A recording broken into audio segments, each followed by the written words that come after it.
দিছেন?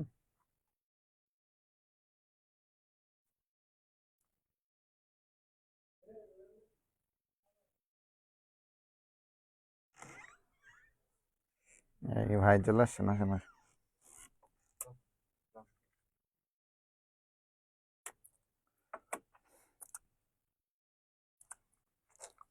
প্রোগ্রামের কয়দিন পড়াবো, এখনো শেষ হয় নাই?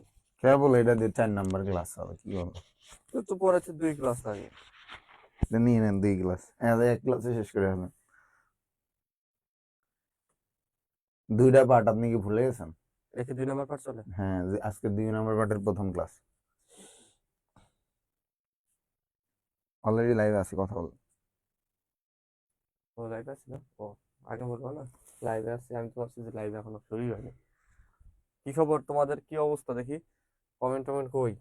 বুঝলাম না, ছেলে পেলে গুলো কোথায় হারিয়ে গেল, ক্লাস করে না রেগুলার, কয়দিন পরে পোলাপানের পরীক্ষা। হ্যাঁ, আর 1 মাস 15 দিন। 1 মাস 15 দিন বলতে তো না, আমরা ওদেরকে আগামী মাসের 10 তারিখের মধ্যে সব শেষ করে আনাবো ইনশাল্লাহ। ঈদের আগে। হ্যাঁ।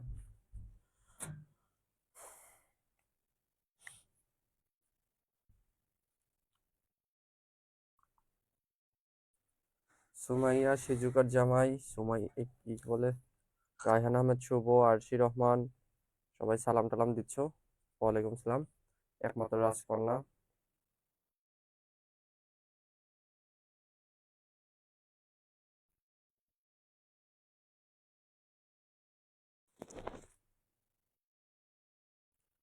রোহান আরমান সালাম দিয়েছো। বাহ, 1 কোটি বছর পরে একদম সঠিক টাইমে ক্লাস শুরু হয়েছে। সবসময় তো সঠিক টাইমেই শুরু হয়, নাই 2 মিনিট পর হয়, নাই 2 মিনিট শেষ হয়। তো এটা কি হয়েছে, 2 4 মিনিট 5 10 মিনিট এগুলো কিছু নেই। এটা যে কোনো জায়গায় ধরো শুরু হইতে তোমার টেকনিক্যাল এগুলো করতে 5 2 4 মিনিট লেগে যায়।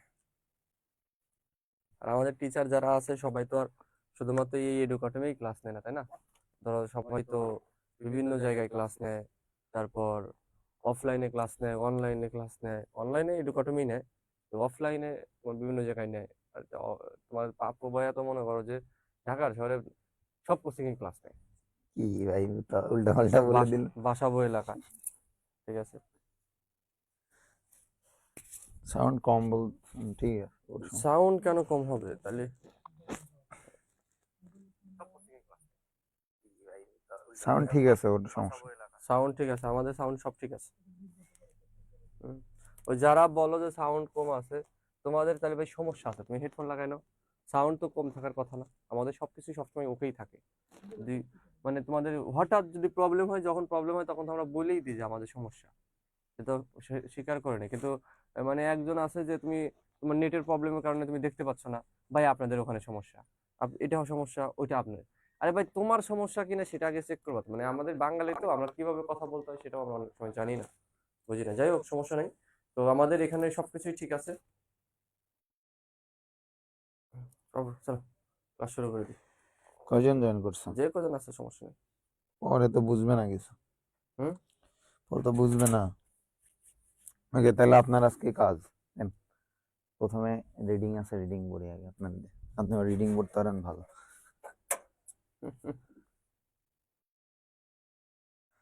প্রোগ্রাম কি? এটা তো নর্মাল একটা জিনিস যে প্রোগ্রাম কি। ম্যাথে ঢুকবো আজকে, ম্যাথও শুরু করে দিব, কিন্তু তার আগে তোমাদের কিছু টার্ম মনে রাখতে হবে আর কি। এগুলো এমনি বেসিক, এটা বলুন। যন্ত্রের আমি বুঝি না, আমি যেদিনই ক্লাসে আসি সেদিনই শুরুতে কিছু একটা থাকে যেটা আমার বলতে হয়। বাহ, সুন্দর। যন্ত্রের মাধ্যমে, কিসমত মে লেখা। ঠিক আছে। তার যেন যন্ত্রের মাধ্যমে কোনো সমস্যা সমাধানের লক্ষ্যে প্রোগ্রামিং ভাষা ব্যবহার করে প্রোগ্রামারের দেওয়া ধারাবাহিক নির্দেশনার সমষ্টিকে প্রোগ্রাম বলা হয়। তাহলে প্রোগ্রাম হলো এখানে কয়েকটা জিনিস, যে যন্ত্রের মাধ্যমে সমস্যা সমাধানের লক্ষ্যে, মানে আমি সমস্যা সমাধান করব, তো এই সমস্যা সমাধানের লক্ষ্যে কি করতে হবে?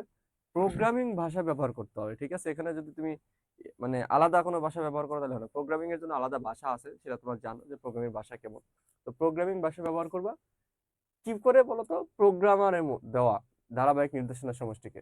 এখন ধরো তুমি একজন প্রোগ্রামার, তুমি প্রোগ্রামিং ভাষা দিয়ে মানে যন্ত্রের মাধ্যমে বা কম্পিউটার দিয়ে তুমি যে সমস্যা সমাধানের লক্ষ্যে, ঠিক আছে, যে নির্দেশনা দিবা তার ধারাবাহিক যে সমষ্টি, সেই সমষ্টিটাই কি কি প্রোগ্রাম, প্রোগ্রাম বলে। ঠিক আছে।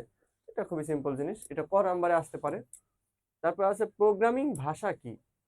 যে ভাষার সাহায্যে একটি যন্ত্রকে নির্দেশনা দিয়ে কোনো সমস্যা সমাধান করা যায় তাকে প্রোগ্রামিং ভাষা বলে। যে আমি ভাষার সাথে এই যে সমস্যা, কোন সমস্যা সমাধান করব? কোনো হ্যাঁ, সমস্যা, যে কোনো সমস্যা। যে কোনো সমস্যা। ওকে, তাহলে আমি যদি বলি যে আমার মানে মানে গিরায় গিরায় সমস্যা, গিরায় গিরায় ব্যথা, কারণ ও তো হাঁটুতে আপনার ব্যথা, ওই সমস্যা ঠিক করে দিবে না, ও বলবে যে কিভাবে গিরাই গিরাই ব্যথা গেলে সেটা কি করতে হবে আপনাকে, গিরায় গিরায় জয়েন্টে জয়েন্টে সমস্যা, এই জয়েন্টে ব্যথা হলে কি করতে হবে এটা বলে দিবে। জয়েন্টে জয়েন্টে সমস্যা, পয়েন্টে পয়েন্টে ব্যথা, ওষুধ দিব কোথা? ওষুধ দেবো কোথায়? আপনার তো দেখি সর্বাঙ্গে ব্যথা ভাই। না।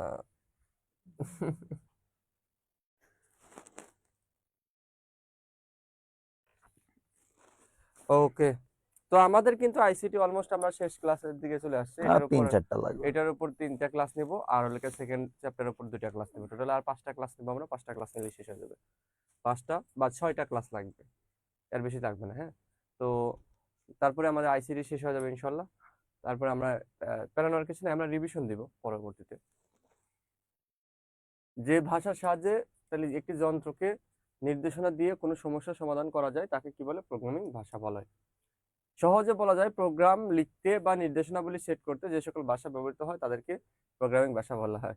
তুমি আমাকে নিউজ পেপারের মতো পড়তে বলছো, আমি নিউজ পেপারই পড়তেছি। প্রোগ্রামিং কি? প্রোগ্রামিং ভাষা ব্যবহার করে কোনো যন্ত্রকে নির্দেশনা দেওয়াকে বলা হয় প্রোগ্রামিং। এখানে 3টাই কিন্তু কনফিউজিং, একই রিলেটেড। রিলেটেড একটু মানে পড়ে মুখস্থ করে একটু লিখতে হবে খাতায়, নাহলে কিন্তু কনফিউশন, আসলে এটা কনফিউশন লেগে যাবে। ঠিক আছে, এইটা আর এইটা, ঠিক আছে। এটা হলো প্রোগ্রামারের দেওয়া ধারাবাহিক নির্দেশনা সমষ্টি।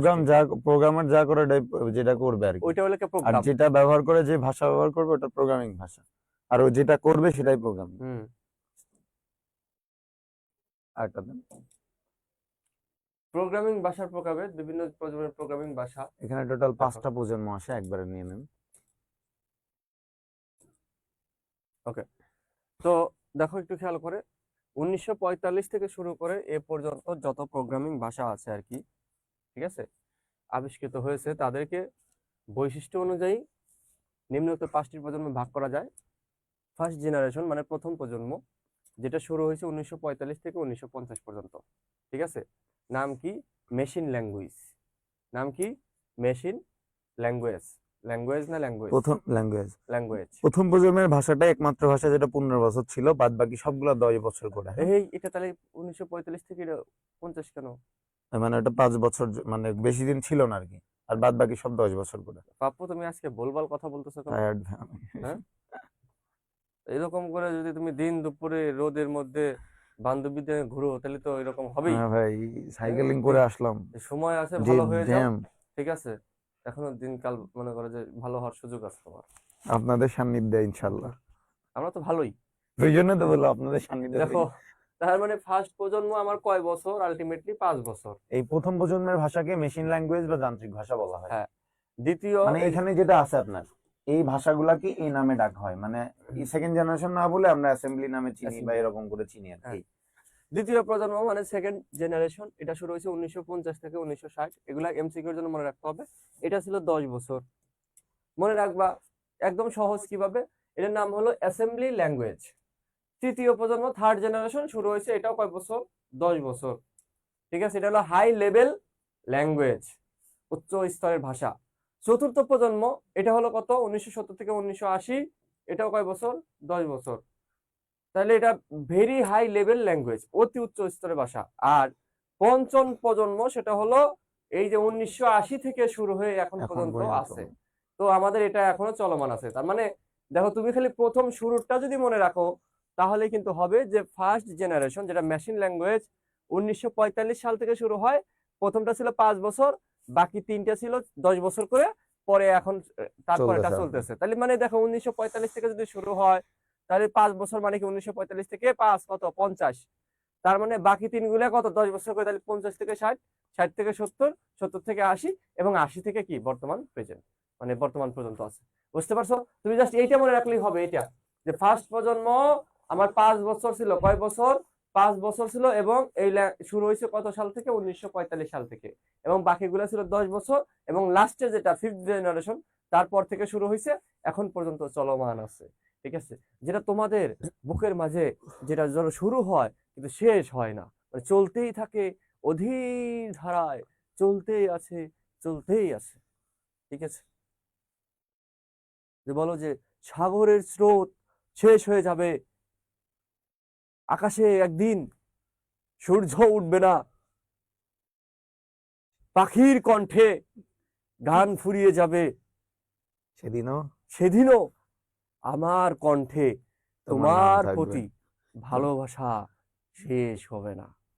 সেরা সেরা কেমন সেরা দিলাম? সেরা।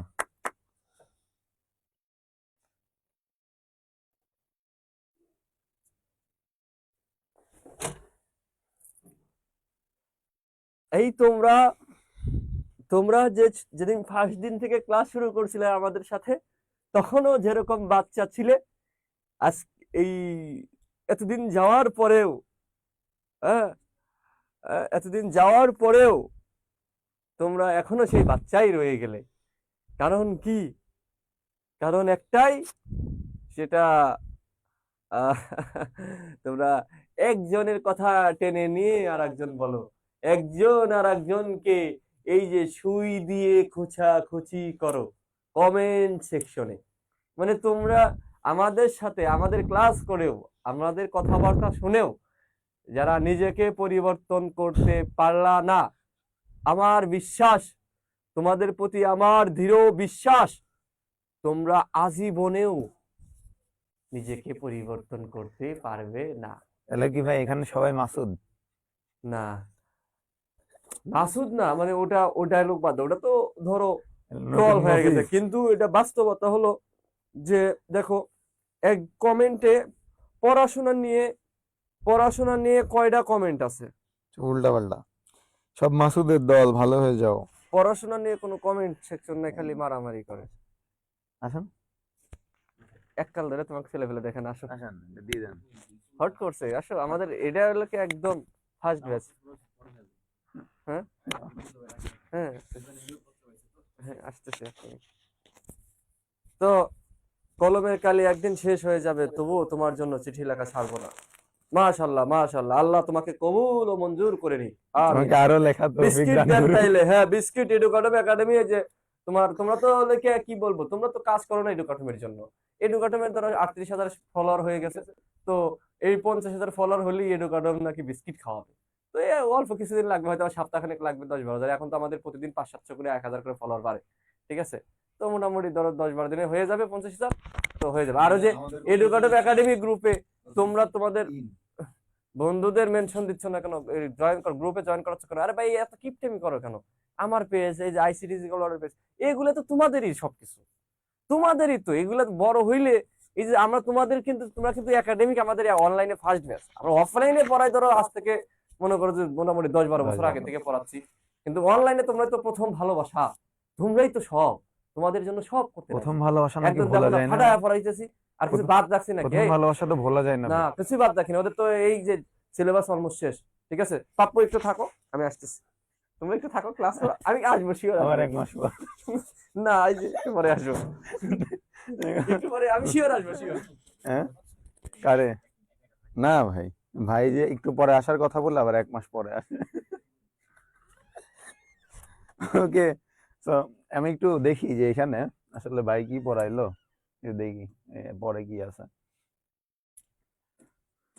এত বেশি ডিটেল যাচ্ছি না, তোমরা পড়ে নিবা, আমি সুন্দর করে বুঝাই দিচ্ছি এখানে দেখেই, যাতে তোমাদের ভয় না লাগে জিনিসটা।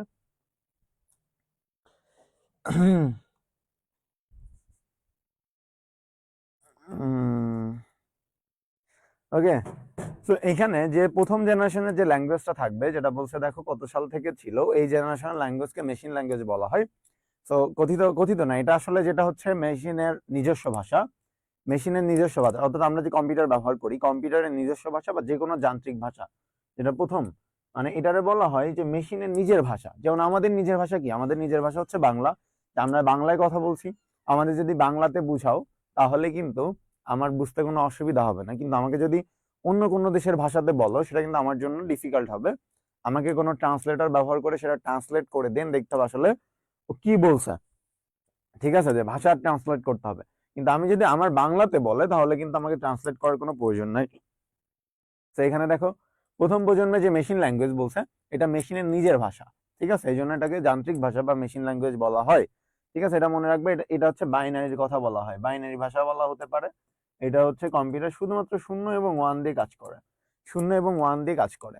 আর বাদ বাকি যতগুলো আছে এই সবগুলাকে বলা হচ্ছে মেশিন কম্পিউটারে, এই প্রথমটা বাদে সবগুলো কম্পিউটার, একটাও নিজের ভাষা না। অর্থাৎ ধরো আমি, মনে রাখো যে আমি ধরো 5টা ভাষা জানি, একটা হচ্ছে বাংলা যেটা আমার নিজের ভাষা, বাদ বাকি 4টা, যে 4টাই জানি না কেন ওটা আমার ভাষা না। এখন যেহেতু আমার ভাষা না, আমি যদি তোমাদের সুন্দর করে বুঝাতে চাই কনসেপ্টটা, তাহলে আচ্ছা এটা একটু পরে বুঝাই, আমরা এই এতটুকু বুঝো যে এইটা প্রথম প্রজন্মের ভাষা কি, আমরা একটু পরে ডিটেল পড়বো, জাস্ট একটু আইডিয়া দিচ্ছি। এটা হচ্ছে কম্পিউটারের নিজের ভাষা, এই জন্য একে মেশিন ল্যাঙ্গুয়েজ বা হচ্ছে যান্ত্রিক ভাষা বলা হয়। এটাকে বলা হচ্ছে বাইনারি ভাষাও বলা হয়, কারণ কি কম্পিউটারের নিজের ভাষা হচ্ছে বাইনারি, 0 এবং 1। ওকে, দ্বিতীয় প্রজন্মের জেনারেশন যেটা, সেটা হচ্ছে প্রথম প্রজন্মের থেকে একটু আপডেটেড, মানে এখান থেকে যতগুলো আসবে ততগুলো আস্তে আস্তে আপডেট হতে থাকবে। এখানে অ্যাসেম্বলি ল্যাঙ্গুয়েজ, অ্যাসেম্বলি মানে কি, আমরা ধরো বলে না যে আমরা যখন পিটি করতাম অ্যাসেম্বলিতে আসো সবাই, সবাই একসাথে দাঁড়ায় যে কোনো কিছু করা, কি অ্যাসেম্বলি বলে না? একটা ভাষণ দিচ্ছে এক জায়গায় সবাই হচ্ছে, এগুলাকে কিন্তু অ্যাসেম্বলি বলে। তো এই অ্যাসেম্বলি ল্যাঙ্গুয়েজ বলতে বুঝাবে তুমি কোনো কমান্ডকে মানে 0 এবং 1 দিয়ে না দিয়ে তুমি একটা অ্যাসেম্বলি করে দিলা। যেমন ধরো আমি দিতে পারি MUL, এইটার মানে কি, এটার মানে হচ্ছে মাল্টিপ্লাই, মাল্টিপ্লাই, এর মানে কি গুণ করা, এর মানে কি গুণ করা, মাল্টিপ্লাই মানে কি গুণ করা।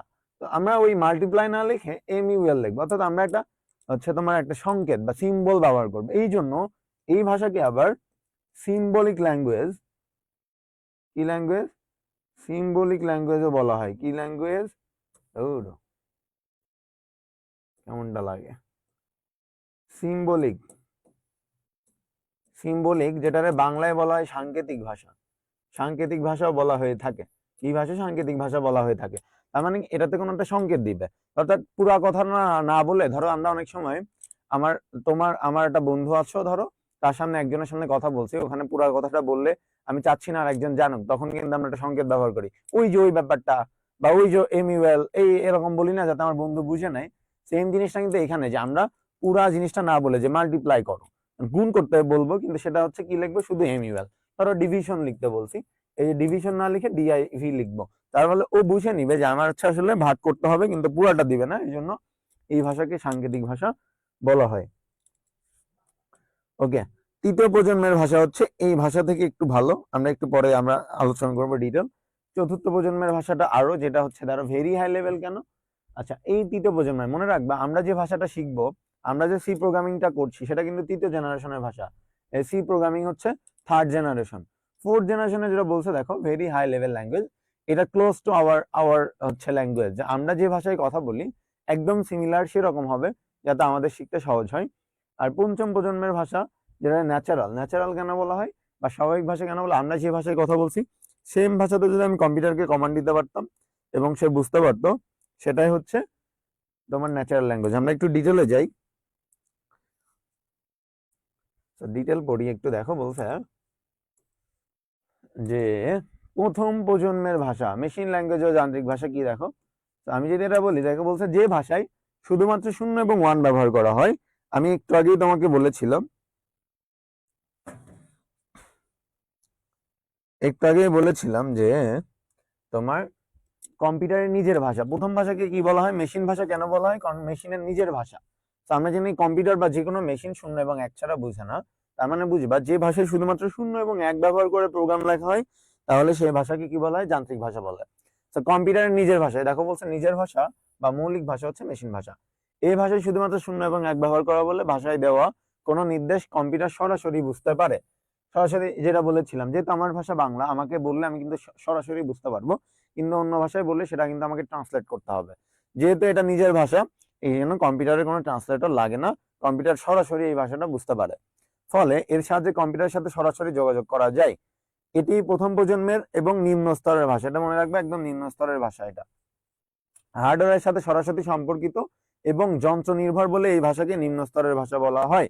অর্থাৎ তোমার বলতে পারে যে আমার যে কম্পিউটারের ভাষা বা মেশিন ভাষা বা প্রথম জেনারেশন ল্যাঙ্গুয়েজকে কেন নিম্ন স্তরের ভাষা বলা হয়, এটা হচ্ছে আমাদের সাথে রিলেটেড না, এটা ডিরেক্ট হার্ডওয়্যারের সাথে সরাসরি সম্পর্কিত এবং পুরাটাই যন্ত্র নির্ভর, পুরাটাই কি যন্ত্র নির্ভর। এই জন্য এই ভাষাকে নিম্ন স্তরের ভাষা। এখানে মনে রাখবা যে মেশিন ভাষায় খুবই ইম্পর্টেন্ট, এখান থেকে এমসিকিউ একটা পাবাই যে মেশিন ভাষায় লেখা প্রোগ্রামকে কি বলা হয়, এই যে অবজেক্ট বা বাংলাতে যেটা বস্তু প্রোগ্রাম। এটা খুবই ইম্পর্টেন্ট, মনে রাখবা যে আমরা শুধুমাত্র একটু হাইলাইট করে দিচ্ছি, শুধুমাত্র প্রথম জেনারেশনের ভাষা দিয়ে যদি আমি কোনো ল্যাঙ্গুয়েজ লিখি, মানে কোনো প্রথম ভাষা দিয়ে যদি আমি কোনো প্রোগ্রাম রচনা করি, সেটাকে অবজেক্ট বা বস্তু প্রোগ্রাম বলবে। শুধুমাত্র প্রথম ভাষায় যেটা লিখবো সেটাই শুধুমাত্র অবজেক্ট বা বস্তু প্রোগ্রাম। বাদ বাকি যে 4টা ভাষা আছে, ওই 4টা ভাষায় যদি আমি কোনো প্রোগ্রাম লিখি সেটারে বলা হয় যে সোর্স প্রোগ্রাম। মনে থাকবে, সোর্স, সেটারে বলা হবে সোর্স প্রোগ্রাম বা হচ্ছে তোমার বাংলায় যেটারে উৎস প্রোগ্রাম বলে, উৎস প্রোগ্রাম বলে। সো আমরা মনে রাখবো যে আমার প্রথম জেনারেশনে লিখলে সেটাকে অবজেক্ট বা বস্তু প্রোগ্রাম বলা হয়, এবং বাদ বাকি যে কোনো ভাষায় লিখলে সেটাকে সোর্স প্রোগ্রাম বা উৎস প্রোগ্রাম বলা হয়। আশা করছি তোমরা এই পর্যন্ত বুঝতে পেরেছো। আমরা কিন্তু অঙ্কে যাব, তার আগে কিছু বেসিক আইডিয়া দিচ্ছি তোমাদের। ডিটেল আমি খুব বেশি ডিটেলে যাব না। দেখো বলছে সুবিধাটা তোমরা পড়ে নিবা, অসুবিধাটাও পড়ে নিবা। আচ্ছা, তারপর আমি একটু আইডিয়া দিয়ে দিই তোমাদের। সেটা হচ্ছে যে আমি যেহেতু মেশিন, নিজের ভাষা, মেশিন ভাষা কিন্তু আমার না, আমার মেশিন ভাষায় কিন্তু কথা বলতে কষ্ট হবে শূন্য এবং ওয়ান দিয়ে। ঠিক আছে, মেশিন ভাষায় আমার লিখতে কষ্ট হবে। দেখো এখানে বলছে, আমি যদি আবার যাই, আমার সুবিধা দেখো বলছে সরাসরি, যেহেতু কম্পিউটারের নিজের ভাষা, আমি যদি ধরো একটা চাইনিজ ব্যক্তির সাথে আমি যদি তোমার ওর সাথে কন্ট্যাক্ট করতে চাই, তাহলে আমি যদি চাইনিজ ভাষা শিখে যাই তাহলে কিন্তু আমি ওর সাথে সরাসরি যোগাযোগ করতে পারবো। সেম ভাবে কি বলছে, কম্পিউটারে বা প্রথম জেনারেশনের ভাষা যদি আমরা বুঝতে পারি তাহলে কম্পিউটারের সাথে সরাসরি যোগাযোগ করতে পারবো। মেশিন ভাষায় লেখা প্রোগ্রাম নির্বাহের জন্য অনুবাদকের প্রয়োজন হয় না, তাই কোনো প্রকার অনুবাদক প্রোগ্রামের প্রয়োজন হয় না, ফলে দ্রুত নির্বাহ হয়। অর্থাৎ যেমন ধরো তুমি আমাকে বললা যে আসলে যে পাপ্পু ভাইয়া কেমন আছেন, তা তুমি কিন্তু আমার ভাষাতে বলছো, আমার কিন্তু বুঝতে অসুবিধা হচ্ছে না, কেউ একজন জিজ্ঞাসছে যে আমি কেমন আছি। কিন্তু ধরো তুমি আমাকে চাইনিজে জিজ্ঞাসা, আমি তো চাইনিজ জানি না, তখন আমার কি করতে হবে বলতো? তখন এমন কোন একজনকে আনতে হবে যে চাইনিজ এবং বাংলা দুইটাই বুঝে, যার ফলে কি আমি যখন, ও যখন আমাকে চাইনিজে বলতেছে ও আমাকে বাংলায় ট্রান্সলেট করে দিচ্ছে, আমি যখন বাংলায় বলতেছি ও ওকে চাইনিজে ট্রান্সলেট করছে, তাই তো?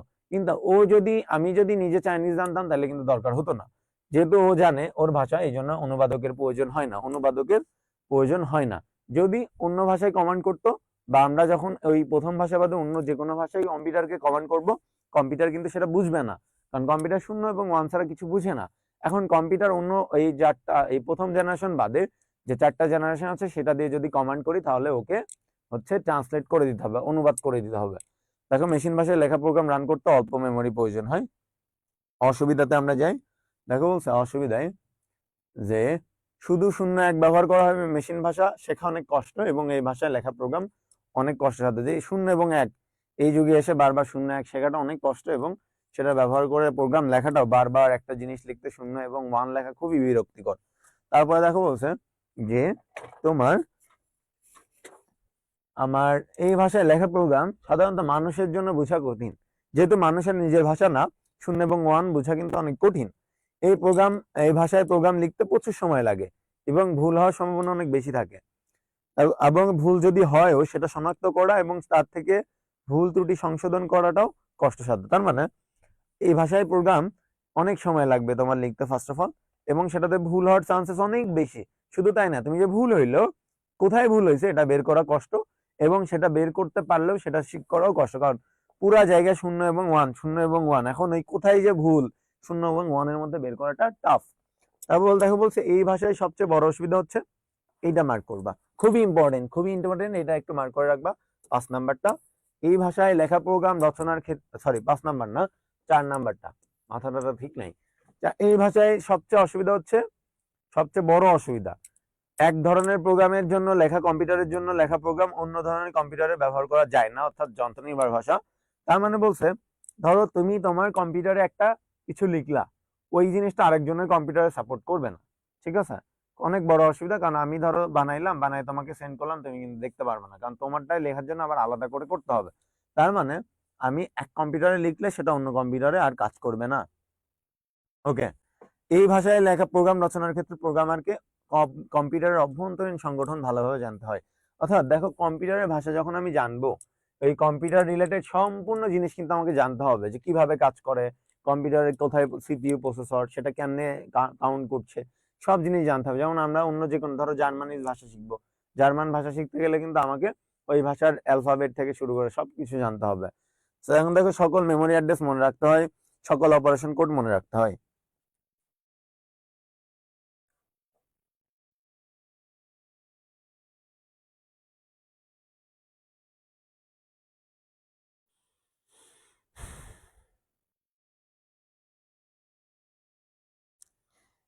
পাপ্পু ভাই HTML, শুভ লিখেছো। পাপ্পু ভাই HTML, JavaScript, Python, C++, C, এগুলো কোডিং ভাষায়, এগুলো কোডিং ভাষা কেন?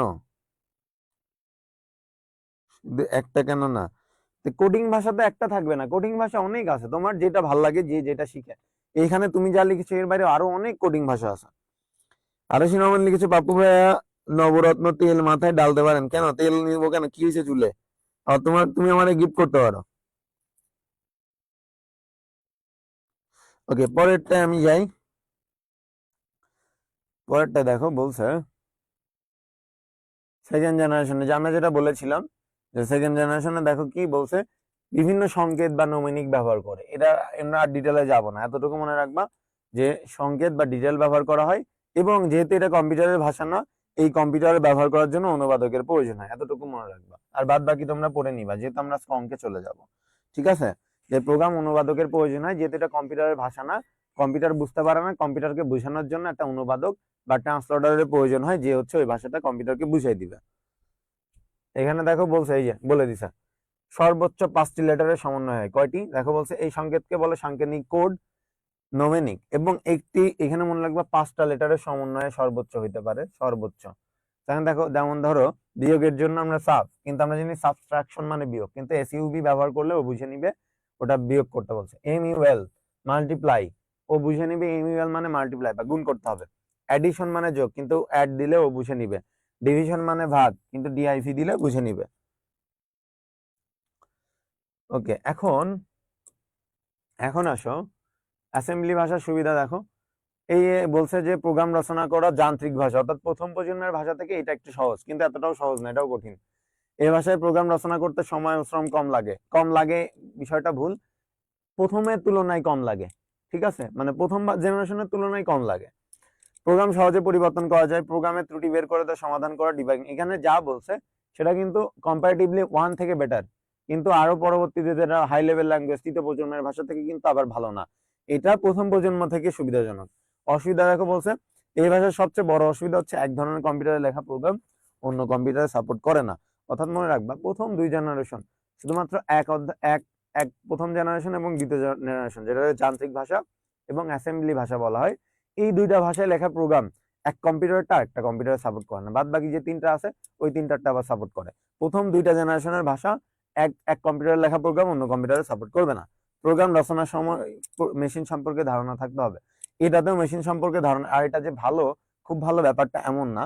কারণ হচ্ছে তোমাকে কিন্তু ওই যে গুণ করার জন্য, এই যে আমরা জানি গুণ করতে হলে আমরা হচ্ছে কি ব্যবহার করবো, মাল্টিপ্লাই। এই এর জন্য এমইউএল, এরকম বিভিন্ন কোড তোমাকে মনে রাখতে হবে। সংকেত, কোন সংকেত ব্যবহার করলে কম্পিউটার বুঝবে, এগুলা কিন্তু আমার মনে রাখতে হয়, যেটাও কিন্তু অনেক টাফ।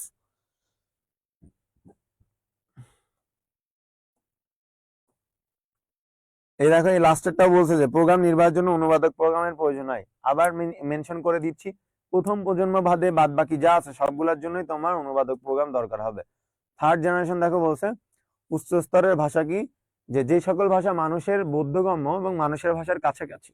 যেমন উচ্চ স্তরের ভাষা হচ্ছে ইংরেজি ভাষার সাথে মিল আছে, এবং এই প্রোগ্রামিং ভাষা যন্ত্র নির্ভর নয়, এই জন্য এই ভাষাকে উচ্চ স্তরের ভাষা বলা হয়।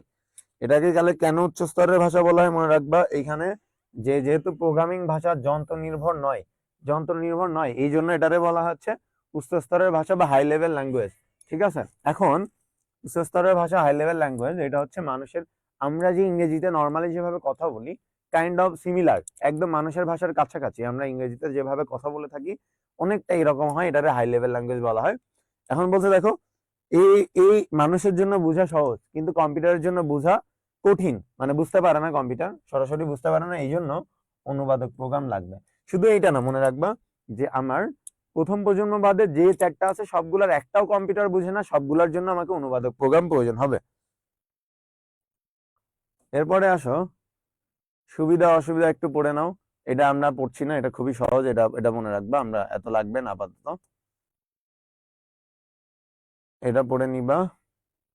এখানে এইটা এইটা লাগবে যে উচ্চস্তরের ভাষা আসলে কোথায় ব্যবহার করে। দেখো বড় অ্যাপ্লিকেশন সফটওয়্যার তৈরিতে, যেমন আমরা যখন অ্যাপ ব্যবহার করি, কম্পিউটারের অ্যাপ বা কোনো হচ্ছে তোমার ফোনের যে অ্যাপ ডাটা, এই তো আমরা যে অ্যাপ অ্যাপ্লিকেশন গুলো ব্যবহার করে থাকি, ফেসবুক বলো, টুইটার বলো, টিকটক, যা যা ব্যবহার করো সব সফটওয়্যার কিন্তু এই উচ্চস্তরের ভাষা ব্যবহার করে করা হয়। অ্যাপ্লিকেশন প্যাকেজ সফটওয়্যার তৈরিতে বিভিন্ন ধরনের অটোমেটেড প্রসেস কন্ট্রোলের জন্য, যেমন আমরা এই যে অনেক সময় গেমিং করি না, এই যে অটোমেটেড কন্ট্রোল, এইগুলাতেও কিন্তু তোমার হচ্ছে এই উচ্চ স্তরের ভাষা ব্যবহার করা হয়। এগুলো আমাদের তোমরা নিজেরাই পড়ে নিবা, কারণ এগুলাতে টাইম ওয়েস্ট করবো না আমি। দেখো বলছে চতুর্থ প্রজন্মের ভাষা, যেটাতে ভেরি হাই লেভেল ল্যাঙ্গুয়েজ, ঠিক আছে, ভেরি হাই লেভেল ল্যাঙ্গুয়েজ বলা হয়। এটা কেন? একদম close to our English communication যে ল্যাঙ্গুয়েজ, একদম ভেরি ক্লোজ, আমরা যেমনে কথা বলছি অনেকটাই এরকম, অনেকটাই মানে একদম হুবহু কাছাকাছি, ঠিক আছে, এমনি বুঝতে পারবা। এটা আমাদের জন্য বুঝা খুবই সহজ, একদমই সহজ আমাদের জন্য ভেরি হাই লেভেল ল্যাঙ্গুয়েজ বুঝা, ঠিক আছে। কিন্তু এটাতেও মনে রাখবা যে এই ভাষাও কিন্তু আমার হচ্ছে কম্পিউটার বুঝতে পারে না, এই জন্য কম্পিউটারকে আমার হচ্ছে অনুবাদক প্রোগ্রামের প্রয়োজন হয়, ঠিক আছে, অনুবাদক প্রোগ্রামের কম্পিউটারকেও প্রয়োজন হবে। তো দেখো পরেরটায় যদি আমি যাই, চতুর্থ প্রজন্মের ভাষাতে কোথায় কোথায় ব্যবহার করা এটা মনে রাখবা। আমরা যে ডাটাবেজ ম্যানেজমেন্টের ক্ষেত্রে আমরা এটা ব্যবহার করে থাকি, আর ওয়েব ডেভেলপমেন্ট, এই দুইটা জিনিস এখানে ইম্পর্টেন্ট। ওয়েব ডেভেলপমেন্ট এবং ডাটাবেজ ম্যানেজমেন্ট, এই দুটাই এই চতুর্থ প্রজন্মের ভাষা, এই দুটাতে ইম্পর্টেন্ট। এখন দেখো পঞ্চম প্রজন্মের ভাষা 5GL এর এইটা, এইটা কি বলছে দেখো, আমরা যেভাবে কথা বলছি, আমি যেমনে কথা বলতেছি সেম ভাবে যদি আমি কমান্ড দিলে কম্পিউটার বুঝে যায়, সেটা হচ্ছে পঞ্চম প্রজন্মের ভাষা। অর্থাৎ একদম ন্যাচারাল, আমরা যা বলতেছি সেটাই, আমরা যা বলবো এটাই কম্পিউটার বুঝবে, এটাই হচ্ছে তোমার পঞ্চম প্রজন্মের ভাষা। এখানে দেখো একটা জিনিস মনে রাখবে, এখান থেকে প্রশ্ন আসে যে এই যে কৃত্রিম বুদ্ধিমত্তা, আর্টিফিশিয়াল ইন্টেলিজেন্স ব্যবহার করার তৈরিতে আমাদের হচ্ছে এই ন্যাচারাল ল্যাঙ্গুয়েজ বা পঞ্চম প্রজন্মের ভাষা ব্যবহার করা হয়, ঠিক আছে।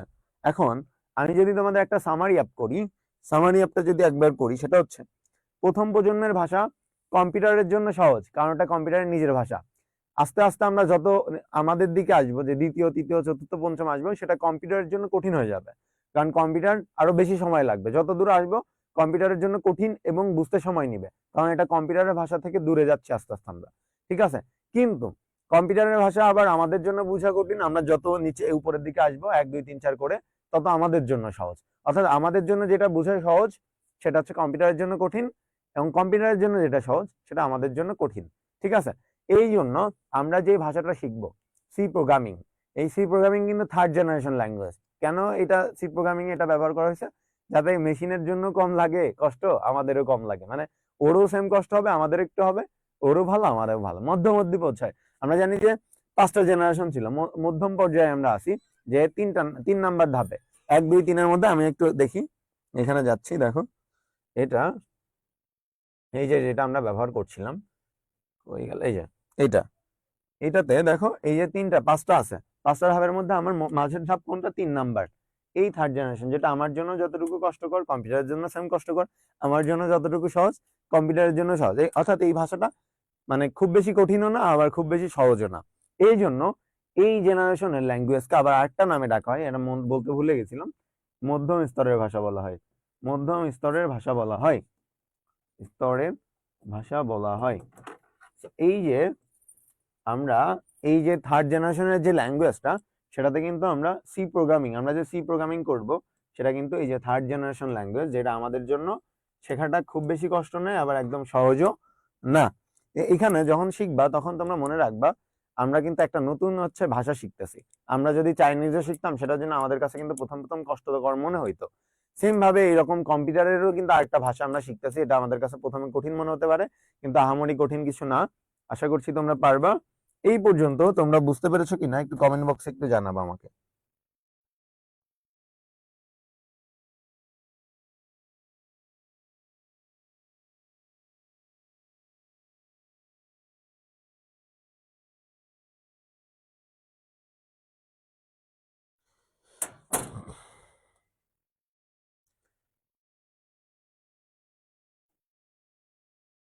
ওকে, So, এখন এখন যেটা এটা মোস্ট ইম্পর্টেন্ট, আগেরগুলো তোমরা নিজেরা পড়লে বুঝবে, কিন্তু এখনকারটা খুবই ইম্পর্টেন্ট। তো এই ক্লাসে আমরা যে বারবার বলছিলাম প্রথম জেনারেশন বাদে বাদ বাকি যে 4টা জেনারেশন আছে, কম্পিউটার একটা জেনারেশনও বুঝে না, এই জন্য কম্পিউটারকে বোঝানোর জন্য আমরা ট্রান্সলেটর বা অনুবাদকের ব্যবহার করে থাকি। তো এই অনুবাদকের প্রোগ্রামের এই জিনিসটা আসলে কি, এই জিনিসটা আসলে কি সেটা আমাদের বুঝতে হবে।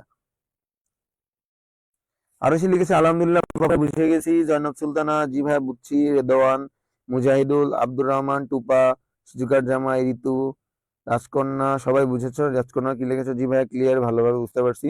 সুমাইয়া, সাইফুল ইসলাম, সাকিব কাউসার, নো নাম, সবাই বুঝতে পেরেছো।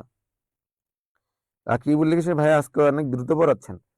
কারণ হচ্ছে আমরা হচ্ছে সি প্রোগ্রামিং শিখবো, আমাদের ম্যাথ শিখবো, ঠিক আছে? এটা আসলে আমাদের তোমরা নিজেরা পড়ে নিবা, এইটা একটু কনসেপ্ট হইলে আমরা শিখতে পারবো। ডিটেল তোমরা অবজেক্টিভের জন্য পড়বে, এখান থেকে এক্সামে কোশ্চেন আসবে না, যেটা আসবে সেটা নিয়ে আমরা কাজ করবো, আমরা ম্যাথ করব। এগুলো আসলে পুরো অধ্যায়তে অঙ্ক আছে, আমরা অঙ্কে চলে যাব, এগুলো আসলে আমাদের মেইন লক্ষ্য না। এখানে একটা যেটা হচ্ছে অনুবাদক, আমি বারবার বলছিলাম যে প্রথম জেনারেশন বাদে বাকি 4টা আছে সবগুলাতেই কিন্তু আমার ট্রান্সলেটরের প্রয়োজন হয়। কারণ হচ্ছে ওই কম্পিউটার কিন্তু প্রথম জেনারেশন বাদে আর বাদ বাকি একটাও বুঝে না। তো যেহেতু বুঝে না, ওরে বোঝানোর জন্য আমার অনুবাদক প্রোগ্রামের প্রয়োজন হয়। এখন এই অনুবাদক প্রোগ্রামটা আসলে কি সেটা আমাদের বুঝতে হবে। ওকে, তো যদি আমি এটা বুঝতে চাই, দেখো বলছে কম্পিউটার সহ যে কোনো মেশিন শুধুমাত্র 0 এবং 1 বুঝতে পারে, অর্থাৎ মেশিন ভাষায় লেখা নির্দেশনা বা প্রোগ্রাম সরাসরি বুঝতে পারে, কিন্তু অন্য প্রোগ্রামিং ভাষায় লেখা নির্দেশনা বা কম্পিউটার সরাসরি বুঝতে পারে না। তার মানে ওরা যেটা বুঝাতে যাচ্ছে যে প্রথম প্রজন্মের ভাষায় লেখা বাদে অন্য কোনোটা কম্পিউটার সরাসরি বুঝতে পারে না, কম্পিউটার শুধুমাত্র সরাসরি প্রথম জেনারেশনটাই বুঝতে পারে। এখন আবার দেখো বর্তমানের প্রোগ্রামাররা উচ্চ স্তরের বিভিন্ন প্রোগ্রামিং ভাষা ব্যবহার করে প্রোগ্রামিং লেখে বা মেশিনকে নির্দেশনা দেয়। এই জন্য উচ্চ স্তরের প্রোগ্রামিং ভাষায় লেখা প্রোগ্রামকে মেশিনের বোধগম্য করতে অনুবাদক করার প্রয়োজন। অর্থাৎ আমরা এখনকার জেনারেশনে যারা আছি এরা উচ্চ স্তরের ভাষা, অর্থাৎ আমরা কষ্ট করতে চাচ্ছি না, আমাদের রেগুলার ভাষাতে হচ্ছে কমান্ড করতে চাচ্ছি। এটা মেশিন যেহেতু বুঝতেছে না, সেজন্য কি ওর জন্য একটা হচ্ছে অনুবাদক প্রোগ্রাম বা অনুবাদ যে করে ওই অনুবাদক প্রোগ্রামের ব্যবস্থা করে দিচ্ছি, যাতে তুই না বুঝলে তোরে বুঝানোর ব্যবস্থা একজন করে দিবে। এর জন্য কম্পিউটার কিন্তু একটু টাইম নেয়। আমরা আমাদের ভাষায় যখন কমান্ড করবো, একটু মনে রাখবা, আমাদের ভাষায় যখন কমান্ড করবো তখন কিন্তু এটা ট্রান্সলেট হতে একটা নির্দিষ্ট সময় নিবে, তারপরে কম্পিউটার বুঝতে পারবে, সরাসরি কম্পিউটার বুঝতে পারবে না।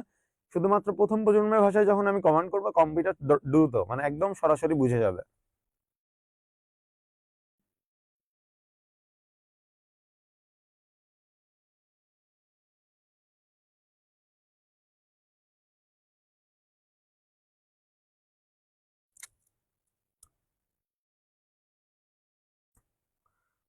ওকে,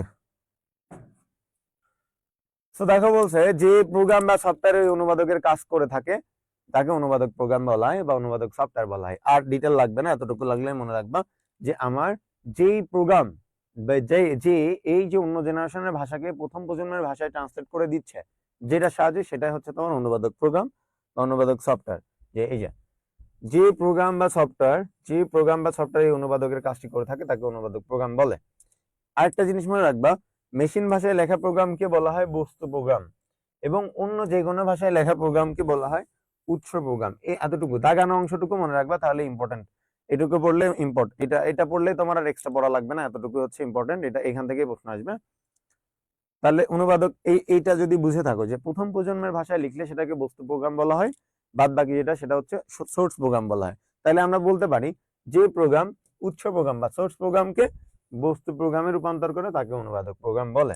ঠিক আছে, এখন দেখো অনুবাদক প্রোগ্রাম উৎস প্রোগ্রামকে ইনপুট হিসেবে নেয় এবং বস্তু প্রোগ্রামকে আউটপুট হিসেবে নেয়। অর্থাৎ ও বলতেছে অনুবাদক যেটা করে আমাদের ভাষাকে ও ইনপুট নেয়, ইনপুট নিয়ে প্রসেস করে কম্পিউটারের ভাষায় হচ্ছে ট্রান্সলেট করে দেয়। প্রোগ্রাম অনুবাদের সময় উৎস প্রোগ্রামে যদি কোনো ভুল থাকে তবে তা সংশোধন করার জন্য ব্যবহারকারী কি এরর মেসেজ দেয়। অর্থাৎ আমরা যখন আমাদের ভাষায় বলবো তখন ওই ট্রান্সলেট করার সময় যখন বুঝবে যে যদি ভুল হয় সেটা হচ্ছে আমাদেরকে জানাবে, যে এরর মেসেজ দিবে যে তোমাদের ভুল হয়েছে সেটা সংশোধন করো। ঠিক আছে, ওকে, পরেরটাই যদি আমি যাই, পরের লাইনে এখন দেখো এই যে অনুবাদক প্রোগ্রাম আমরা বললাম জিনিসটা কি, কিন্তু এই অনুবাদক প্রোগ্রাম কিন্তু আবার 3 ধরনের। সেই 3 ধরনের কি দেখো বলছে যে কম্পাইলার, ইন্টারপ্রেটার এবং অ্যাসেম্বলার। এই তিনটার মধ্যে ডিফারেন্স আমাদের জানতে হবে। এখানে সবচেয়ে ইম্পর্টেন্ট হচ্ছে 1 আর 2। অ্যাসেম্বলার কেন ইম্পর্টেন্ট না একটু পরেই বুঝে যাবা। কম্পাইলার কি বলছে দেখো, কম্পাইলার হলো এমন এক ধরনের অনুবাদক প্রোগ্রাম যা উচ্চ স্তরের ভাষায় লেখা প্রোগ্রাম একসাথে আচ্ছা, তোমাদের একদম ডিটেল এমনি না বলে একদম সহজ ভাষায় বলি, একদম সহজ ভাষায় এটা এগুলা তোমরা পড়ে নিবা, তোমাদের জন্য যতটুকু সহজ আমি ততটুকু বলে দিই। মনে রাখবা এই তিনটা প্রোগ্রামই হচ্ছে তোমার অন্য যে জেনারেশনের ল্যাঙ্গুয়েজ আছে সেগুলোকে প্রথম জেনারেশনে ট্রান্সফার করে, এখন বা ট্রান্সলেট করে। এই অ্যাসেম্বলার কি করে, শুধুমাত্র দ্বিতীয় প্রজন্মের বা অ্যাসেম্বলি ল্যাঙ্গুয়েজ, যেটা আমরা বলছি অ্যাসেম্বলি ল্যাঙ্গুয়েজকে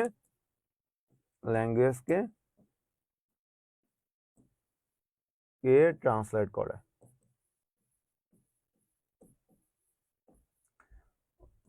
আচ্ছা, একটা জিনিস মনে রাখবা, অনুবাদকের আরেকটা নাম, মানে অনুবাদককে ইংরেজিতে কিন্তু ট্রান্সলেটর বলা হয়। তো আমরা জানি যে দ্বিতীয় প্রজন্মের ভাষাকে অ্যাসেম্বলি ল্যাঙ্গুয়েজ বা সিম্বলিক ল্যাঙ্গুয়েজ বলা হয়ে থাকে। ওই শুধুমাত্র অ্যাসেম্বলার কি করতে পারে, শুধুমাত্র দ্বিতীয় প্রজন্মের ভাষায় যে প্রোগ্রামগুলো লিখতে পারি সেগুলাই শুধু ট্রান্সলেট করতে পারে। অর্থাৎ 3, 4, 5 এই তিনটা জেনারেশনের ভাষা কিন্তু ট্রান্সলেট করতে পারে না, ওর সেই সক্ষমতা নাই। ও শুধুমাত্র দ্বিতীয় প্রজন্মের ভাষাকে প্রথম প্রজন্মের ভাষায় নিয়ে যাবে, ঠিক আছে, দ্বিতীয় প্রজন্মের ভাষাকে প্রথম প্রজন্মের ভাষায় নিয়ে যাবে। আর বাদ বাকি যে এই দুইটা কিন্তু পুরা কাজটাই করতে পারে, কি পুরা কাজটা করতে পারে। কিন্তু এখানে সমস্যা কি, কম্পাইলার কি করে, ধরো আমি একটা প্যাসেজ তোমাকে ইংরেজিতে, ধরো এইম এন্ড লাইফ, একটা এইম ইন লাইফ দিলাম তোমাকে, ঠিক আছে, যে তুমি এটা ইংরেজিতে আছে, বা ধরো যে তোমার কি বলে, এটাই ধরো এইম ইন লাইফ প্যারাগ্রাফ আছে, আমি ইংরেজি ধরো বুঝি না, আমি তোমাকে বললাম এটা আমাকে ট্রান্সলেট করে শোনাও, ঠিক আছে।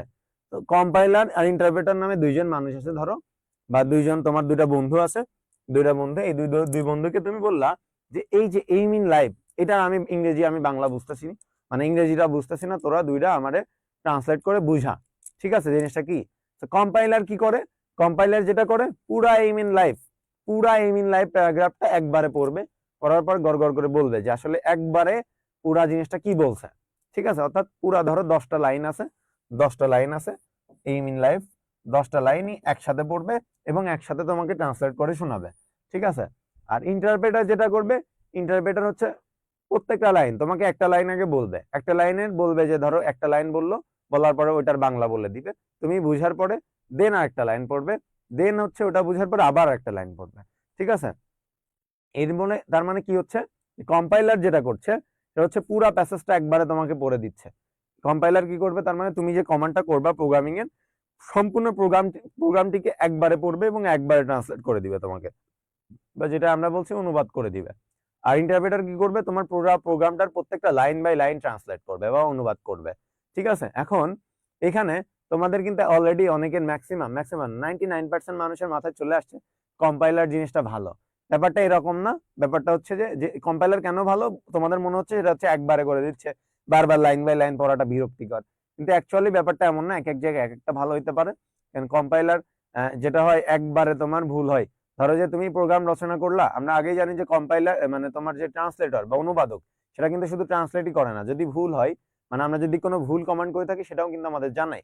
তো আমরা যদি কম্পাইলার ব্যবহার করি আর আমি একটা প্রোগ্রাম করেছি, সেই প্রোগ্রামটা যদি ভুল হয়, সে যেটা করছে একবারে প্রোগ্রামটাকে ট্রান্সলেট করছে এবং পুরো প্রোগ্রামে যেখানে যেখানে ভুল আছে একবারে দেখাচ্ছে। এটা কিন্তু তখন আমার জন্য বিরক্তিকর হতে পারে, তুই একবারে আগেই বলতি বা একবারে এখন বলতেছিস, আমার জন্য এত কিছু এখন করা কি সম্ভব নাকি, পুরো প্রোগ্রামটা আবার কোথায় কোথায় ভুল গেছে সেটা দেখে আবার ঠিক করতে হবে। আর ইন্টারপ্রেটার কি করলো, ঠিক আছে, একটা লাইন পড়ার পরে প্রথমে বলে দিলে আচ্ছা ভাই তোর এইখানে ভুল হয়েছে, আগে এটা ঠিক কর, ওইটা ঠিক করার পরে তুই সেকেন্ড লাইনে যাইতে পারবি, তার আগে কিন্তু হচ্ছে না। তার মানে ওরা লাইন বাই লাইন করলে অনেক সময় আমার জন্য ভালো হচ্ছে, ঠিক আছে, এটাও ডিপেন্ড করছে। তার মানে আমি আরেকবার রিভিউ করছি, তিনটা হচ্ছে ট্রান্সলেটর আছে, একটা নাম্বার 1 ধরো যে অ্যাসেম্বলার, সেই অ্যাসেম্বলার শুধুমাত্র দ্বিতীয় প্রজন্মের ভাষা বা অ্যাসেম্বলি ল্যাঙ্গুয়েজকে প্রথম প্রজন্মের ভাষা বা মেশিন ল্যাঙ্গুয়েজে ট্রান্সলেট করতে পারে, অর্থাৎ দ্বিতীয় প্রজন্ম থেকে প্রথম প্রজন্মে যাইতে পারে। তৃতীয় প্রজন্ম, চতুর্থ প্রজন্ম, পঞ্চম প্রজন্ম এগুলা ও ট্রান্সলেট করার অ্যাবিলিটি ওর নাই। যে বাদ বাকি থাকে দুইটা, কম্পাইলার ইন্টারপ্রেটার, এই দুইটা ভালো, এটা যে কোনো ভাষাকেই ট্রান্সলেট করতে পারে। কিন্তু আমার যে ইন্টারপ্রেটার পুরো প্রোগ্রামকে লাইন বাই লাইন ট্রান্সলেট করে দেয়, আর কম্পাইলার কি করে, পুরো প্রোগ্রামকে একবারে পড়ে একসাথে তোমাকে ট্রান্সলেট করে দেয়। তো আমি এই জিনিসটা অনেক লং একটা টপিক, আমি তোমাদের গল্প করে বোঝানোর চেষ্টা করেছি, তোমরা একটু ডিটেল পড়বা, যে এই জিনিসটা একটু পড়ে নিবা, তাইলেই হবে ইন্টারপ্রেটার অ্যাসেম্বলার কি, ঠিক আছে। এই পর্যন্ত এই পর্যন্ত তোমরা কি বুঝতে পেরেছো কিনা যে আমার অনুবাদক প্রোগ্রামটা আসলে কি, এবং এই তিনটা অনুবাদক প্রোগ্রাম কোনটা কিসের কাজ করে, কিভাবে কাজ করে, পুরোটা আমি বোঝানোর চেষ্টা করেছি। এই এত বেশি না বুঝে আমার মতো করে বোঝানোর চেষ্টা করেছি, আশা করছি তোমরা বুঝতে পেরেছো। কমেন্ট বক্সে একটু জানাও, দ্রুত জানাও, তাহলে আমরা পরের পরের স্লাইডে মুভ করব।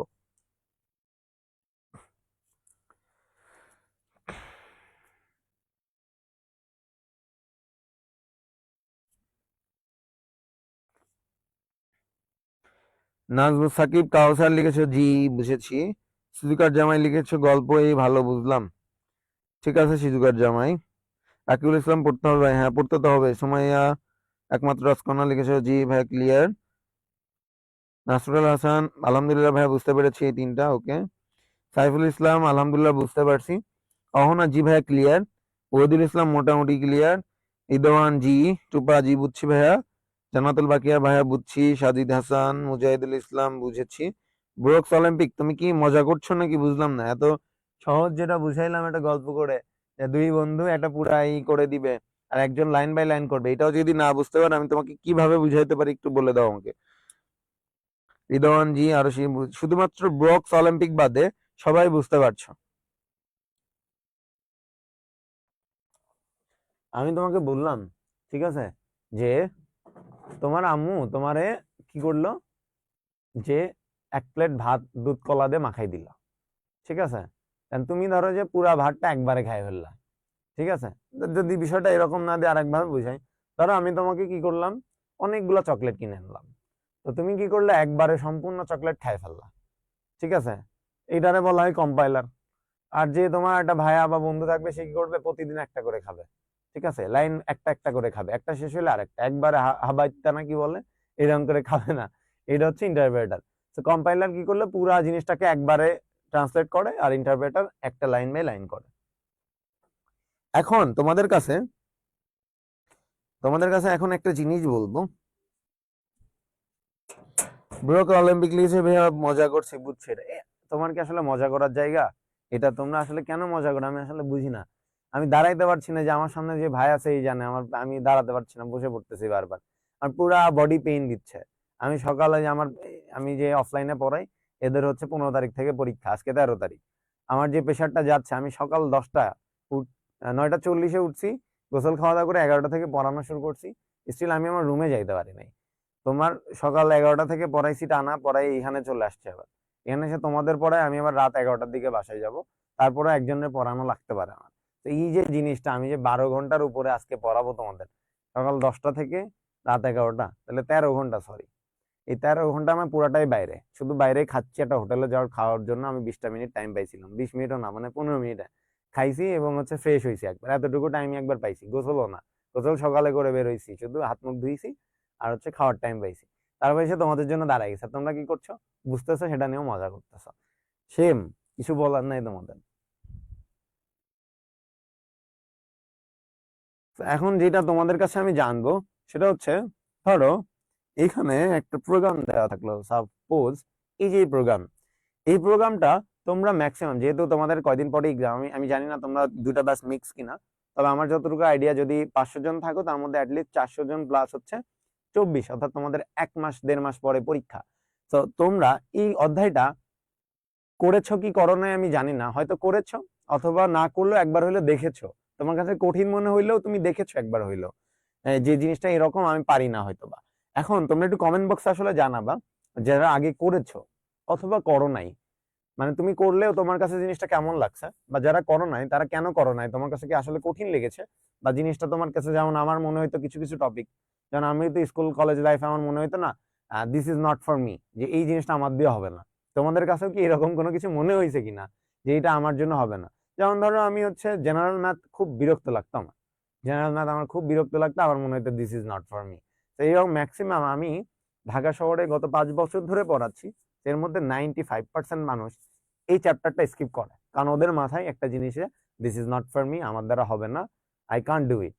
তো এরকম কোন কনসেপ্ট তোমাদের আছে কিনা, যে এই জিনিসটা অনেক হার্ড, তোমরা পারবে না, হ্যান ত্যান, এরকম থাকলে, বা তোমরা আগে করেছো কিনা এটা একটু কমেন্ট বক্সে জানাও, যে করলে তোমাদের কেমন লেগেছে, আসলে জিনিসটা তোমাদের কাছে কেমন।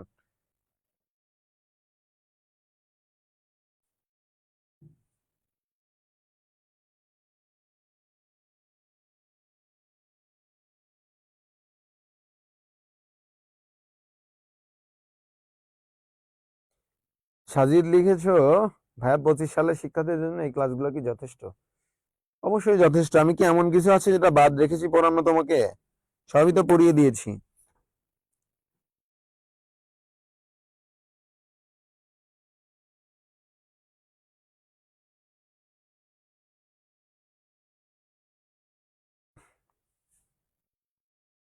ক্লাস 9-এ করেছিলাম বাজে লাগে প্রোগ্রামিং জিনিসটা, সুজুকার জামাই।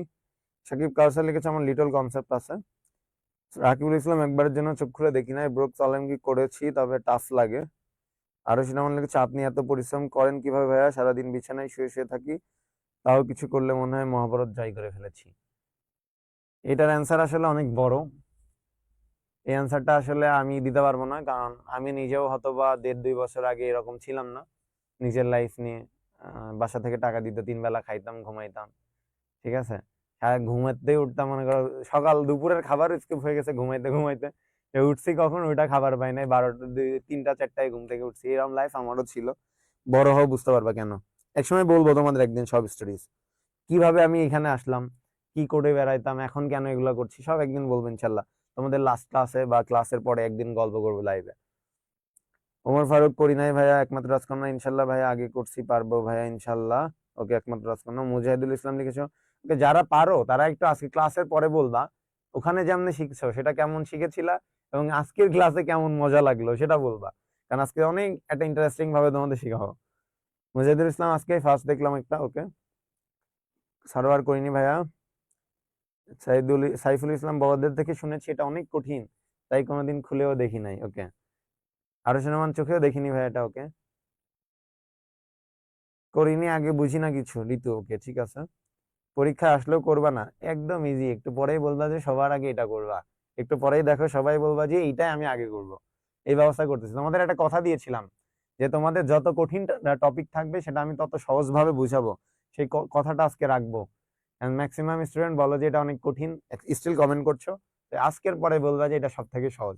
আর আমি কথা দিলাম, প্রমিস, আর প্রমিস যে তোমাদের নিজেই বলবা সব থেকে সহজ অধ্যায় এটা, ঠিক আছে। কিন্তু একটা কন্ডিশন আছে। কি কন্ডিশন? আজকের ক্লাসের পরে যদি এটা এটা তোমাদের কাছে পানি লাগে, সবাই তাহলে সবাই অ্যাটলিস্ট 10 জন করে, সবাই অ্যাটলিস্ট 10 জন করে আমার যে ICT is equal to water সেখানে ইনভাইট করবা। একটা কন্ডিশন দিলাম, এটা অ্যাটলিস্ট ফলো করবা। যে ICT is equal to water, সেটার যে হচ্ছে ফেসবুক গ্রুপ আছে, পেজ না, চাইলে পেজেও ইনভাইট দিতে পারো। সবাই চেষ্টা করবো 10 জন করে অ্যাড করতে, এবং সবাই ক্লাস শেষে আজকে দিবা যে অ্যাকচুয়াল সি প্রোগ্রামিং এর যে ক্লাসটা, তোমার আগেরটা কিন্তু অ্যালগরিদম ফ্লো চার্ট ছিল, আজকে সি প্রোগ্রামিং এর ক্লাসটা তোমাদের কাছে কত মজার লেগেছে এবং ইজি লেগেছে। আমিন লিখেছো ট্রাই করেছি 2-3 বার। রিদওয়ান লিখেছো আগে কখনো করি নাই, এটাই এটাই প্রথম। রোহান আহমান ভাইয়া করবো না, করবো করবো করে করা হয় না, ওকে। নো নাম। 24 ব্যাচ হয়ে এখনো একবারও সি প্রোগ্রামিং করি না, এসিটির জন্য সব টপিক 3-4 বার হয়ে গেছে, কিন্তু সি প্রোগ্রামিং এখনো রয়ে গেছে। নাসরুল হাসান ভাই আমি 25 ব্যাচ এখনো করি নাই। টুপা, জি ভাইয়া করছি, এটা থেকে অ্যান্সার করা সহজ কিন্তু ভাইয়া প্র্যাকটিস করি নাই, ওকে। একটা ছ্যাঁকা খাওয়া লাগবে ওখানে লিখেছি। জয়নুল সুলতান, তুমি কি আমাকে ট্রিগার করলা? জয়নুল সুলতানা কিছু পারি না, বুঝিও না, ওকে। আফিয়া সিদ্দিকি লিখেছে থাক, অনেক বিরক্ত লাগতে পারে নাকি, সুযোগ আর জামাই কি, ওকে। আমি এখনো করি নাই ভাইয়া। সুমাইয়া অহনা লিখেছে ভাইয়া একটা তাম্রযুগ পর কোন এক স্যারের কাছে করেছিলাম। তাম্রযুগ পর যতদূর মনে পড়ে একদমই বাজে, আজকে দেখবা কি মজা। আগে কখনো করি নাই রিদওয়ান। দুনিয়ায় পরিশ্রম ছাড়া কিছু নাই, হ্যাঁ ঠিক কথা বলেছ রিদওয়ান। ইনশাল্লাহ ব্রোকসামকে এই টপিক বাদ দিয়ে দিয়েছি। আরো এই টপিক আজকে তুমি সবার আগে করবা, লিখে নাও, আর প্রমিস যে সবাই এটা করবা, ওকে। আমি আজকে একদম টপিক, একদম বেসিক গল্প করবো তোমাদের সাথে, অনেক গল্প করব, অনেক গল্প করিব আজকে তোমাদের সাথে। সো এখানে একটা কথা বলেছি আমি, সেটা হচ্ছে সি ভাষাকে কম্পাইল্ড ভাষা বলা হয় কেন। আমরা জানি সি প্রোগ্রাম হচ্ছে 3rd জেনারেশন ল্যাঙ্গুয়েজ। কত? 3rd generation. কি ল্যাঙ্গুয়েজ? 3rd generation language. এটারে আমরা কি বলি? হাই লেভেল ল্যাঙ্গুয়েজ বলি, হাই লেভেল ল্যাঙ্গুয়েজ, বা হচ্ছে মিডিয়াম লেভেল, এই অনেকগুলা নামে দেখা হয়। আমরা মনে রাখবো আমরা যে সি প্রোগ্রামিংটা করতেছি এটা 3য় প্রজন্মের ভাষা, ঠিক আছে, 3rd জেনারেশনের ভাষা। এখানে এই ভাষাকে, সি ভাষাকে কম্পাইল ভাষা বলা হয়। কেন বলা হয়? কারণ হচ্ছে আমরা যে একটু আগে পড়েছিলাম যে ট্রান্সলেটর 3 রকমের, একটা হচ্ছে কম্পাইলার, একটা ইন্টারপ্রেটার, আর একটা হচ্ছে অ্যাসেম্বলার। এখন এই যে সি প্রোগ্রামিংটা, এই সি প্রোগ্রামিংটা কি ব্যবহার করে ট্রান্সলেট করার জন্য জানো? সি প্রোগ্রামিং আমরা যে এটা কিন্তু আমি আবার বলছি third generation high level language. তো আমরা জানি থার্ড জেনারেশন কিন্তু কম্পিউটার বুঝে না, এর জন্য কম্পিউটার কিন্তু ট্রান্সলেটর ব্যবহার করবে। তো এই কম্পিউটার ট্রান্সলেটর ব্যবহার করে, সেটা কোনটা? সেটা হচ্ছে কম্পাইলার ব্যবহার করে। ঠিক আছে, কি ব্যবহার করে? কম্পাইলার। এই কম্পাইলার ব্যবহার করে বলে এই ভাষাকে কম্পাইল ভাষা বলা হয়। ঠিক আছে, এই কম্পাইল ভাষা কি করে? এই যে পুরা তুমি যত কমান্ড গুলা করবা, এই সি তে যে প্রোগ্রামিং গুলো আমি করব, কোডিং গুলা করব, একটা কোডিং কিন্তু কম্পিউটার বুঝে না। তো কম্পিউটার কি করবে? কম্পিউটার হচ্ছে ট্রান্সলেট করে বুঝে নিবে। যেহেতু কম্পিউটার নিজের ভাষা না, কম্পিউটার বুঝতে পারবে না, কম্পিউটার ট্রান্সলেট করে বুঝে নিবে। এই ট্রান্সলেটরটা কে করবে? ট্রান্সলেটটা কে করবে? কম্পাইলার করবে। এই জন্য এই ভাষাকে কি বলে? কম্পাইল ভাষা বলে। এটা কি করে? অনুবাদের কাজ করে। তার মানে মনে রাখবা যে আমি যতগুলা কমান্ড করবো, এই কমান্ড কিচ্ছু কম্পিউটার বুঝে না, সবগুলা কম্পিউটারকে বুঝাই দিবে অনুবাদক। সেই অনুবাদকের নাম কম্পাইলার। যেহেতু কম্পাইলার ব্যবহার করে, তাই এই সি ভাষাকে বা এই যে এটাকে বলা হচ্ছে কম্পাইল ভাষা। এই পর্যন্ত সহজে বুঝতে পেরেছো কিনা একটু কমেন্ট বক্সে জানাবা। দ্রুত একটু কমেন্ট বক্সে জানাও যে এই পর্যন্ত তোমরা বুঝতে পেরেছো কিনা। প্রত্যেকটা এখন থেকে যেটা করবা, একটা স্লাইড চলে গেলে, একটা স্লাইডের শেষে দ্রুত, মানে একটা স্লাইড শেষ হইলে সাথে সাথেই বলবা যে বুঝেছো কিনা, না হলে কিন্তু আমি পরেরটায় যেতে পারছি না। আর যদি লেট করো তাহলে আমি 2-3 জনের কমেন্ট দেখে কিন্তু আমি শুরু করে দিব, কারণ আমাদের হাতে টাইম নাই। ওকে, 5 জন অলরেডি কমেন্ট করেছে যে বুঝছি, তার মানে আমি চলে যাচ্ছি। ওকে, তো তারপরে দেখো বলছে যে এই যে খুব ইম্পর্টেন্ট, সো ফাংশন কি? দেখো বলছে সি প্রোগ্রাম কিভাবে আমরা রচনা করি? আমরা কিছু প্রোগ্রাম ফাংশনের সাহায্যে, কিসের সাহায্যে বলছে? ফাংশনের সাহায্যে। মনে রাখবা সি প্রোগ্রামিংটা কিসের সাহায্যে হয়? ফাংশনের সাহায্যে। সি প্রোগ্রামিংটা ফাংশনের সাহায্যে। সে ফাংশনটা কি হইতে পারে? এই যে দেখো এখানে একটা ভুল করছে, দাঁড়াও একটু মুছে দিই। এটা হচ্ছে স্ক্যান এফ, প্রিন্ট এফ, হচ্ছে গেট, কমন মিস্টেক করলে হয়।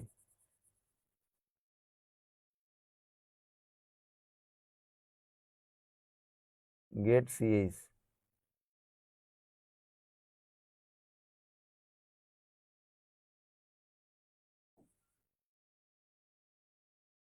তো খেয়াল করো এখানে কয়েকটা ফাংশন দিছে। ঠিক আছে, তো ফাংশন দিছে, সেই ফাংশনটা এগুলারে ধরো এক একটা ফাংশন বলা হয়। ঠিক আছে, এক একটা ফাংশন। তো এই ফাংশন গুলা দেখো বলছে যে আমার পুরা যে সি প্রোগ্রামিংটা আমি করব, এই প্রোগ্রামিংটা কয়েকটা ফাংশনের সাহায্যে করা হয়ে থাকে। কয়েকটা ফাংশন, কিছু ফাংশন ব্যবহার করতে পারে এই ফাংশন। সেই ফাংশন গুলা কি অ্যাকচুয়ালি? এই ধরো যে স্ক্যানএফ হইতে পারে, গেট সিএস হইতে পারে, প্রিন্ট এফ হইতে পারে, পুট এস হইতে পারে, বহু কমান্ড আমার আসতে পারে যেগুলো হচ্ছে অ্যাকচুয়ালি ফাংশন, যে ফাংশন গুলোর সাহায্যে কম্পিউটার করবে কাজ। ঠিক আছে, এখন এই ফাংশন গুলা, এই যে ফাংশন আমি লিখতেছি, এরকম কিন্তু হাজার হাজার ফাংশন কিন্তু সি প্রোগ্রামিং এর আছে। এখন কম্পিউটার কিভাবে বুঝবে? কম্পিউটার যে বুঝে না, বারবার বলেছি কম্পিউটার 0 এবং 1 ছাড়া কিচ্ছু বুঝে না। এই কম্পিউটার কিভাবে বুঝবে যে আমি যে স্ক্যানএফ অথবা প্রিন্ট এফ অথবা গেট সিএস দিচ্ছি এটা আসলে কি? এটা আসলে কি কম্পিউটার তো বুঝবে না। কম্পিউটার কখন বুঝবে? কম্পাইলার যখন ওকে কম্পাইল করে বা ট্রান্সলেট করে বলে দিচ্ছে। তো কম্পাইলার কি করে? কম্পাইলার যে ট্রান্সলেট করবে ওটা কোথা থেকে করবে? এই যে কাজগুলা কম্পাইলার যখন এই কমান্ডটা আমি দিব, কম্পাইলার তখন দেখবে যে আসলে ট্রান্সলেট যে করব, কম্পাইলার যখন বুঝবে কোথা থেকে যে স্ক্যানএফ এর মানেটা কি বা প্রিন্ট এফ এর মানে কি অথবা গেট সিএস এর মানে কি, এটা কম্পিউটারের ওই যে কম্পাইলার বা ট্রান্সলেটর সে কোথায় যেয়ে খুঁজবে? এই লাইব্রেরি ফাংশনের মধ্যে খুঁজবে। অর্থাৎ এইগুলা, এই যে ফাংশনের কাজ আমি করতেছি, এই ফাংশন গুলো আসলে কোন কাজে ব্যবহার করা হচ্ছে? যেমন ধরো এই যে স্ক্যানএফ, এই জিনিসটা যে আসলে কি, এটা কমান্ড করলে আমি আসলে কি করতে চাচ্ছি এটা কম্পিউটারকে বুঝাবে কিভাবে? এই স্ক্যানএফ মানে ধরো যে আমি, স্ক্যানএফ মানে হচ্ছে ইনপুট নেওয়া।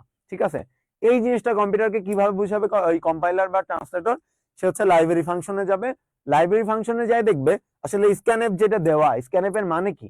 তো ওখানে দেওয়া থাকবে যদি আমার ইউজার স্ক্যানএফ কমান্ড করে তাহলে তুমি বুঝবা সে ইনপুট নিয়েছে। এখানে লেখা থাকবে যে scanf is equal to input নেওয়া, যে আমার ইউজার যখন স্ক্যানএফ দিবে তাহলে তুমি বুঝে নিবা হচ্ছে তোমার কি বলে লাইব্রেরি ফাংশনের মধ্যে বুঝে নিবা যে আমার যখন স্ক্যানএফ লিখেছে তখন সেটা হচ্ছে আমার কি করতে বলছে? ইনপুট নিতে বলছে। এখন এই লাইব্রেরি ফাংশন গুলা কিসের মধ্যে থাকে? এই লাইব্রেরি ফাংশন গুলো থাকে হচ্ছে হেডার ফাইলের মধ্যে। কিসের মধ্যে? Header file. এই হেডার ফাইলের মধ্যে এগুলা থাকে, header file. So header file কি? যেমন ধরো হইতে পারে stdio.h। এই যে .h আছে না, h মানে হচ্ছে হেডার। সো এই যে এই হেডারের মধ্যে ফাংশন থাকে। তো আমি প্রথমে কমান্ড করে দিব আমার একটা হেডার ফাইল থাকবে, তার আন্ডারে আমার কিছু লাইব্রেরি ফাংশনে বলা থাকবে যে এইখানে যেটা নেওয়া আছে সেটা আসলে কিসের কাজ হবে। অর্থাৎ আমি যদি একবার ক্লিয়ার করি যে আমার স্ক্যানএফ, এটার মানে ধরো ইনপুট নেয়া। স্ক্যানএফ মানে যে ইনপুট নেয়, এটা ট্রান্সলেটর কিভাবে বুঝবে? ও লাইব্রেরি ফাংশনে যাই স্ক্যানএফটা আসলে কি সেটা খুঁজবে। ঠিক আছে, স্ক্যানএফটা আসলে কি সেটা খুঁজবে, খুঁজে দেখবে যে এটার মানে ইনপুট নেওয়া। এখন এই যে স্ক্যানএফ বা প্রিন্টএফ বা গেট সিএস, এটা যে কখন বসবে, কিভাবে বসবে, এই জিনিসটা থাকবে হচ্ছে এই যে তোমার হেডার ফাইলের মধ্যে। ঠিক আছে, স্টুডিওস বা যেটা থাকবে এর মধ্যে এই ফাংশন গুলোর জন্য দেওয়া থাকবে যে আমি যখন এটা লিখবো তখন এই ফাংশন গুলোর কাজ হবে, এন্ড এই ফাংশন গুলো আসলে কি করে সেটা লাইব্রেরি ফাংশনে লেখা থাকবে। আই হোপ তোমরা ক্লিয়ার হয়েছো। কমেন্ট বক্সে একটু জানাও, সবাই একটু দ্রুত জানাও যে এখানে এই পর্যন্ত তোমরা বুঝতে পেরেছো কিনা। দ্রুত দ্রুত কমেন্ট বক্সে দ্রুত জানাও। আচ্ছা,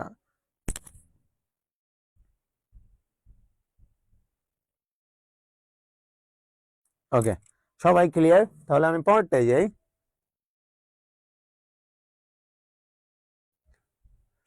ওকে, এখন খেয়াল করো যে আমি কয়েকটা হেডার ফাইলের কথা বলছি, এগুলা হচ্ছে হেডার ফাইল। এগুলা আমি একটু অন্য কালার নিই, এই কালার লাল কালার আমার খুব খ্যাত লাগে। যাই হোক, তো এখানে ধরো কিছু হেডার ফাইলের কথা বলছে, হেডার ফাইল। এই হেডার ফাইলটা কখন আমরা ব্যবহার করি? দেখো, আমরা এখানে ম্যাক্সিমাম একটা কমন মিস্টেক করে, এই যে .h, এই যে .h, এই .h এর মানেই কিন্তু হেডার। এই এইচ থাকলে আমরা বুঝে নিব এটা হেডার ফাইল। ঠিক আছে, .h আছে, এইচ মানে হচ্ছে হেডার, হেডারকে সংক্ষেপে এইচ দ্বারা প্রকাশ করা হয়। এখানে দেখো এইচ আছে না, এই এইচ দেখে আমি বুঝতে পারলাম এটা একটা হেডার ফাইল। ঠিক আছে, এখন এখানে সবাই একটা কমন মিস্টেক করে, সেটা হচ্ছে যে এই যে stdio.h বা conio.h, এটারে অনেকে স্টুডিও বলে থাকে, যে studio.h, এটা আসলে স্টুডিও না, এটা হচ্ছে stdio.h। এখানে std দ্বারা বোঝায় হচ্ছে স্ট্যান্ডার্ড, আই দ্বারা ইনপুট, ও দ্বারা আউটপুট। ঠিক আছে, তার মানে এখানে কিন্তু স্টুডিও না, এসটিডি মানে হচ্ছে স্ট্যান্ডার্ড, আর আই দ্বারা ইনপুট, ও দ্বারা আউটপুট। এখানে সিওএন, এটা হচ্ছে সিওএন কোনিও, এই সিওএন দ্বারা বোঝায় কনসোল, আইতে ইনপুট, ওতে আউটপুট। তার মানে এখানে যেটা বুঝাচ্ছে যে এটা হচ্ছে হেডার ফাইল, আমরা .h দিয়ে বুঝাবো।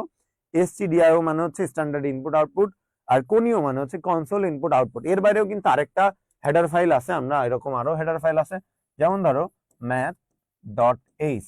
এটা কখন ব্যবহার করা হয়? যখন আমার অঙ্ক করতে হবে, বিভিন্ন রকমের অঙ্ক, ধরো বৃত্তের ক্ষেত্রফল নির্ণয়, তারপরে হচ্ছে পায়ের অঙ্ক করা, বা যে কোনো, আমরা একটু পরেই দেখবো এটা কখন আসে। ঠিক আছে, আশা করছি এই পর্যন্ত ক্লিয়ার হয়েছে। কমেন্ট বক্সে একটু জানাও যে এইটা বুঝতে পেরেছো কিনা, দ্রুত কমেন্ট বক্সে জানাও যে এটা বুঝতে পেরেছো কিনা।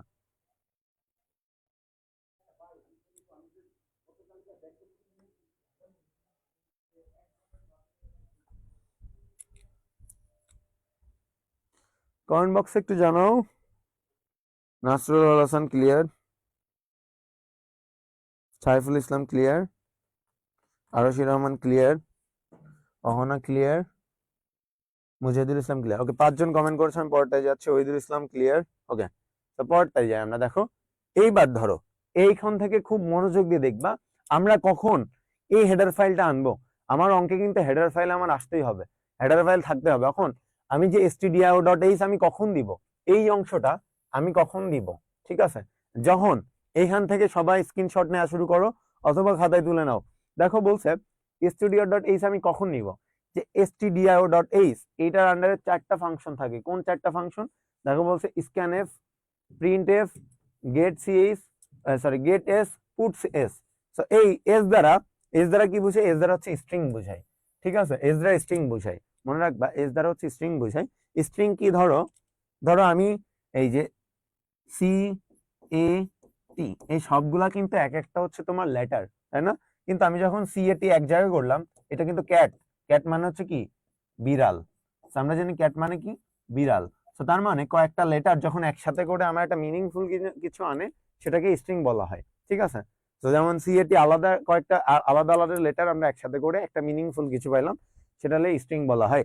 এখানে মনে রাখবা আমরা কখন ইনক্লুড ডট এসটিডিও তোমার ইনক্লুড এসটিডিআর ডট এইচ দিব, তখন এই চারটার কাজ যখন আমার থাকবে, scanf printf get CS put S, এই যে sorry scanf printf get S put S, এই তিনটা কাজ, এই চারটা কাজ যখন আমার থাকবে তখন আমরা include dot stdio dot H দিব। এখন মনে রাখবা প্রত্যেকটা ফাংশনের শেষে এই সেমিকোলন দেওয়া আছে না, এইটা মাস্ট থাকবে। তার মানে তুমি বুঝবা এইটা থাকলেই বুঝে নিবা ওটা একটা ফাংশন। খেয়াল করো এখানে সবগুলাতেই যে লাস্টে এটা দেওয়া আছে, ঠিক আছে, লাস্টে এটা দেওয়া আছে। তার মানে stdio ডট এইচ আমরা কখন দিব, যখন হচ্ছে আমার স্ক্যানএফ প্রিন্টএফ গেট এস এবং পুট এস আসবে। ঠিক আছে, ফাংশন কিভাবে বুঝছো, লাস্টে সেমিকোলন অবশ্যই থাকবে। তোমার একটা ফাংশনের লাস্টে অবশ্যই সেমিকোলন থাকবে। আমি আবার রিপিট করছি, আমার ইনক্লুড stdio ডট এইচ আমি কখন আনবো, যখন এই চারটার যে কোনো একটা কাজ থাকবে, আমার হয় এটা থাকবে অথবা এটাও থাকবে, এটা যে কোনো একটা বা একের অধিকও থাকতে পারে, মিনিমাম একটার কাজও যদি আসে তখনই আমরা এটার কাজ করব। ক্লিয়ার? কমেন্ট বক্সে জানাও ক্লিয়ার হয়েছে কিনা।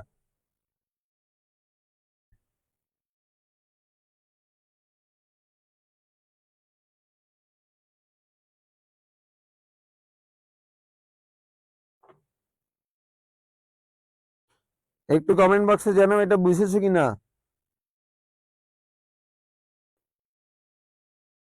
সাকিব কাউসার, একমাত্র রাজকন্যা, নাসরুল হাসান, ফাতেমা ইসলাম, ঋতু, রাকিবুল ইসলাম, রুহান আমরান, সবাই বুঝেছো? রুহান আমরান লিখেছো বুঝো নাই। যারা বুঝো না আমি লাস্টবারের মতো বলতেছি, এখানে বুঝানোর কিছু নাই, তারপরেও বলতেছি এটা মুখস্থ জিনিস তোমার, তারপর আমি বুঝাই দিচ্ছি, এতটুকু হচ্ছে রেফারেন্স, এটা তোমার মুখস্থ করতে হবে। মনে রাখবা যে আমার ইনক্লুড stdio ডট এইচ এর আন্ডারে চারটার কাজ হবে, চারটা ফাংশনের যে কোনো একটা ফাংশন থাকলে আমরা এই জিনিসটা ম্যাথ অঙ্ক করার সময় আমরা আনবো। সেটা কি কি, scanf printf get S put S, এই চারটার যে কোনো একটার কাজ যদি আমার অঙ্কে থাকে তখন আমরা ইনক্লুড stdio ডট এইচ আনবো। আমরা আর সময় নষ্ট করছি না, একজন বুঝো নাই, আশা করছি এবার বুঝছো। পরেরটা আমি যাই, দেখো বলছে আমরা কখন এই যে কোনিও ডট এইচ, এই যে conio dot H include dot conio dot, এই হেডার ফাইলটা আমরা কখন আনবো, যখন আমার এই দুইটা কাজ শেষ করব, এই দুইটা কাজের কাজ থাকলে। ঠিক আছে, দেখো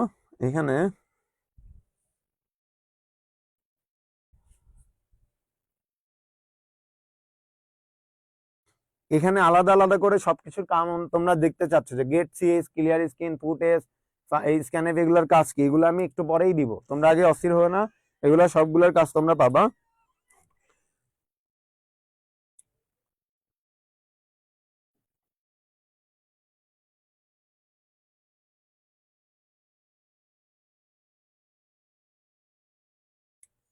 এখানে একটা ভুল করছে, এটা আগে ঠিক করে নিতে আমাদের।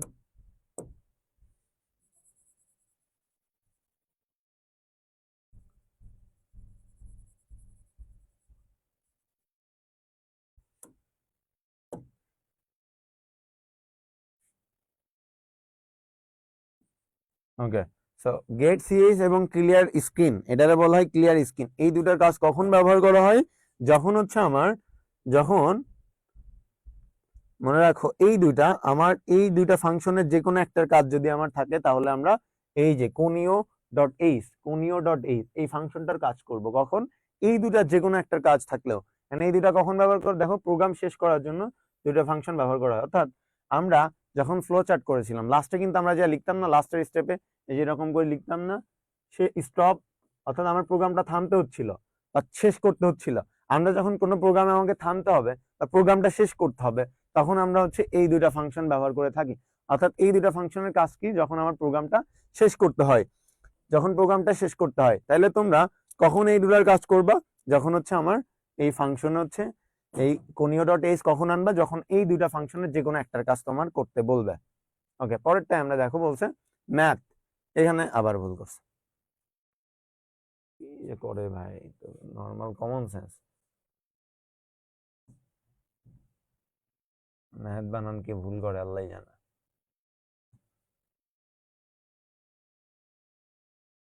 তো এখানে এটা হচ্ছে ম্যাথ হবে, দেখো ম্যাথ, আমি ম্যাথ লিখতেছি, ম্যাথ ডট এইচ কি, ম্যাথ ডট এইচ। এই ম্যাথ ডট এইচ আমরা কখন লিখবো? কখন আমরা ম্যাথ ডট এইচ লিখবা? যখন আমার অঙ্কে দেখো এখানে কি কি দেওয়া আছে খেয়াল করো, যে আমার স্কোয়ার রুট, এটা হচ্ছে স্কোয়ার রুট, ঠিক আছে, স্কোয়ার রুটের কাজ আছে। আমার বাক্যে যখন স্কোয়ার রুট থাকবে, বা অথবা আমার বাক্যে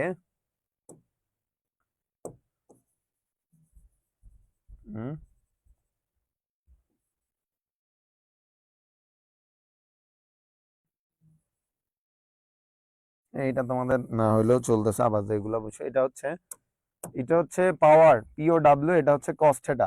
আমরা অঙ্কে, আমরা আমাদের আইসিটিতে কিন্তু অনেক কিছু আছে, তোমার জানা উচ্চতর গণিত থেকে শুরু করে সবকিছুর কাজ দেখানো দেখে দিচ্ছি।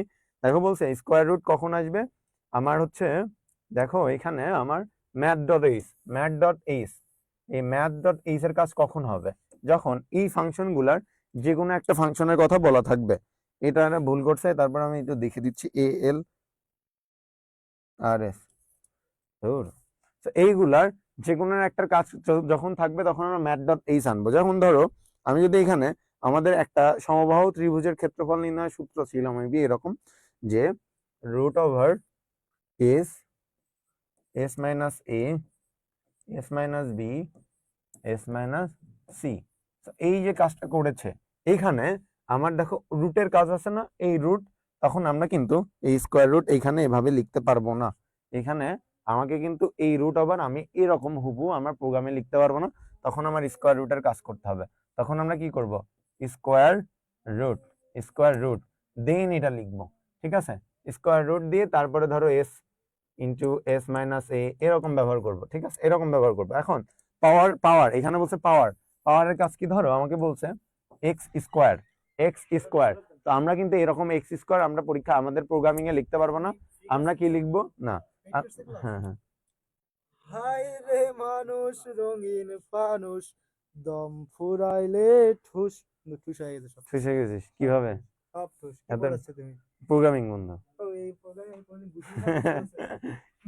So, এইখানে দেখো এটা হচ্ছে আমার যখন উপরে আছে পাওয়ারের কাজ আছে, তখন আমরা কিন্তু এই এক্স স্কোয়ারটা আমরা এভাবে লিখতে পারবো না, এক্স স্কোয়ারটা এভাবে লিখতে পারবো না, তখন আমাদের কি লিখতে হবে, যে পাওয়ার লিখতে হবে। পাওয়ার লিখে এক্স টু, এই এখন যখন দিব ও বুঝে নিবে যে আমার এক্স এর স্কোয়ার এই টু কে পাওয়ার করতে হবে, অর্থাৎ আমরা এভাবে পাওয়ার লিখতে পারবো না। অর্থাৎ আমার যখন ম্যাথ, এই যেমন সিন থিটার কাজ, কস থিটার কাজ, এগুলোর কাজ যখন আমার আসবে, তখন হচ্ছে আমরা ম্যাথ ডট এইচ আনবো। তার মানে অঙ্ক, আমার যখন যে কোনো প্রোগ্রামিং এ কোনো অঙ্ক রিলেটেড কিছু থাকবে, পিওর ম্যাথ এই টাইপের কিছু যখন থাকবে, তখন আমরা ম্যাথ ডট এইচ এই কাজটা আমরা করে থাকবো। এখন কমেন্ট বক্সে একটু জানাও যে তোমাদের আসলে এখন পর্যন্ত কি অবস্থা, এখন পর্যন্ত কি অবস্থা তোমরা একটু কমেন্ট বক্সে জানাও।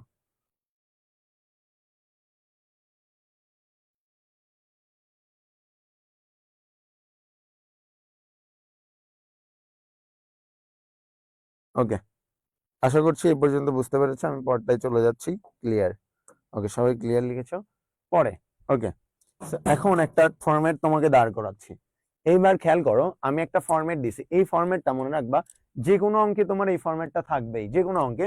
দেখো বলছি stdio dot h, conio dot h, then এটারে বলা হয় হচ্ছে হেডার ফাইল। আমরা কি মনে রাখবো, header file. So header file আমার থাকবেই, হেডার ফাইল থাকবে। দেন এই যে মেইন ফাংশন, এটারে বলা হয় কি মেইন ফাংশন। মেইন ফাংশন দিয়ে আমরা প্রথমে দুটো ব্র্যাকেট দিব, দেন সেকেন্ড ব্র্যাকেট এবং লাস্টে সেকেন্ড ব্র্যাকেট।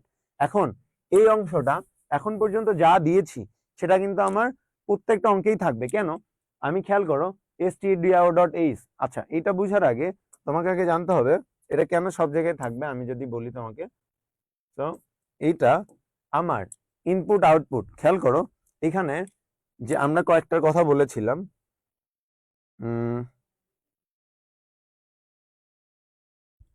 কতগুলা জিনিস আছে, শেষ করতে পারবো আজকে? মনে হচ্ছে তো না, তারপরে দেখি কতটুকু যেতে পারি। তো চেষ্টা করছি আমি শেষ করার কিছুটা অংশ। দেখো বলছে যে আমরা জানি এই যে আমরা এর আন্ডারে স্ক্যানএফ এর কাজ হচ্ছিল, কিসের কাজ হচ্ছিল, স্ক্যানএফ। এটার মানে হচ্ছে ইনপুট নেওয়া, ইনপুট নেওয়া।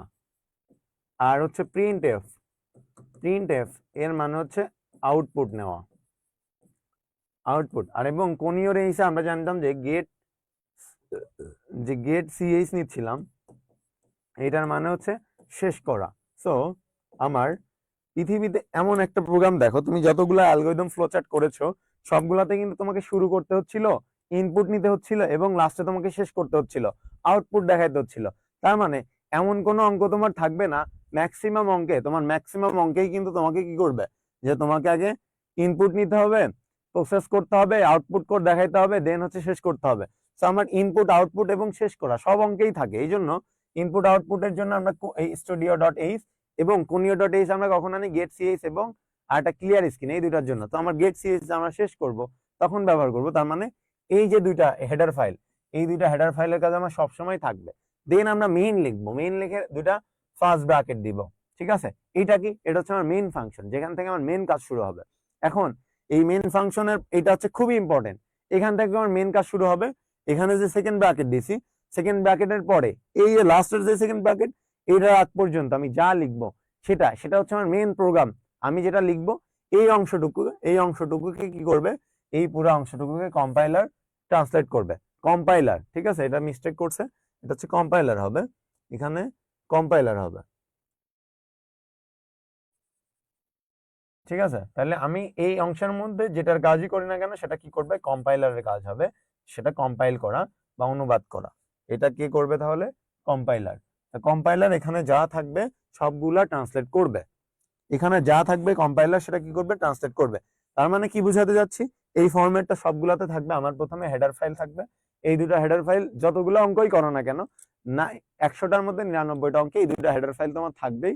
দেন তোমাকে মেইন ফাংশন নিতে হবে, সেকেন্ড ব্র্যাকেট দিতে হবে এবং লাস্টে ক্লোজ করবা। এখন এই মাঝে যেটা করতে হবে এটা তোমাকে শিখতে হবে, বাদ বাকি সবগুলা তোমার থাকবেই। আশা করছি এই, আর যদি অনেকেই না বুঝে থাকো এই অংশটুকু অনেক একদম মুখস্থ করে ফেলবা, এটা তোমার যে কোনো প্রোগ্রামিং এ থাকবেই। এখন এই পর্যন্ত তোমরা বুঝতে পেরেছো কিনা একটু কমেন্ট বক্সে জানো। একজন লিখেছে প্রত্যেকটা স্লাইডে ভুল আর ভুল, মুজাহিদুল ইসলাম।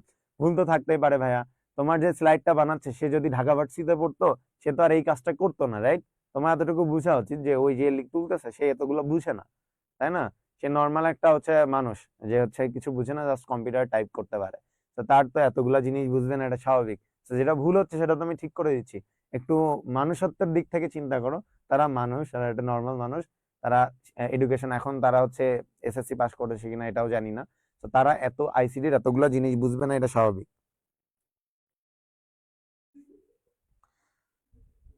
ওকে, ক্লিয়ার, ওকে ওকে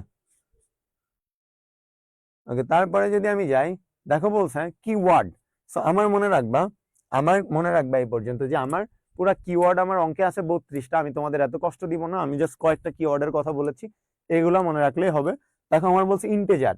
ইন্টেজার কি হবে, ইন্টেজার হচ্ছে আমার পূর্ণ সংখ্যা ইনপুট নিবে। ইন্টেজার যখন আমরা এটার ফুল ফর্ম হচ্ছে ইন্টেজার, কি ইন্টেজার, ইন্টেজার হচ্ছে, ইন্টেজারকে আমরা সংক্ষেপে আইএনটি বলবো। আইএনটি যখন বলবো তখন বুঝবা যে ওটা পূর্ণ সংখ্যা হতে হবে। কি সংখ্যা, সেটা কি হতে পারে, 2 4 1 2 3 4 5 6 যে পূর্ণ সংখ্যা সেগুলো হবে। যখন আমি ফ্লট বলবো, ফ্লট ফ্লট হচ্ছে তোমার, ফ্লট মানে হচ্ছে ভগ্নাংশ বুঝায়, ঠিক আছে, কি ভগ্নাংশ। তার মানে এটাতে তোমার পূর্ণ সংখ্যা এবং দশমিক সংখ্যা দুইটাই থাকতে পারে।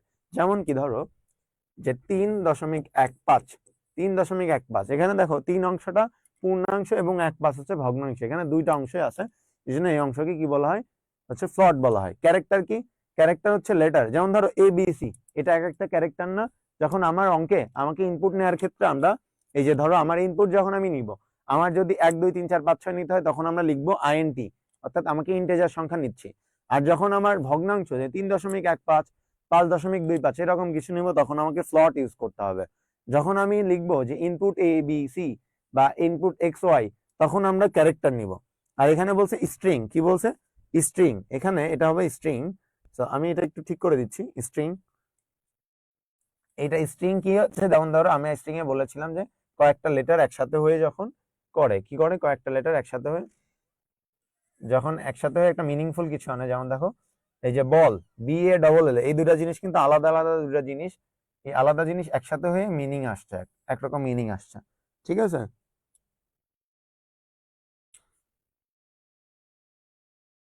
তাদেরকে একটু বুঝিয়ে দেন, তাহলে ভুল করবে না, অবশ্যই ভুল করবে না।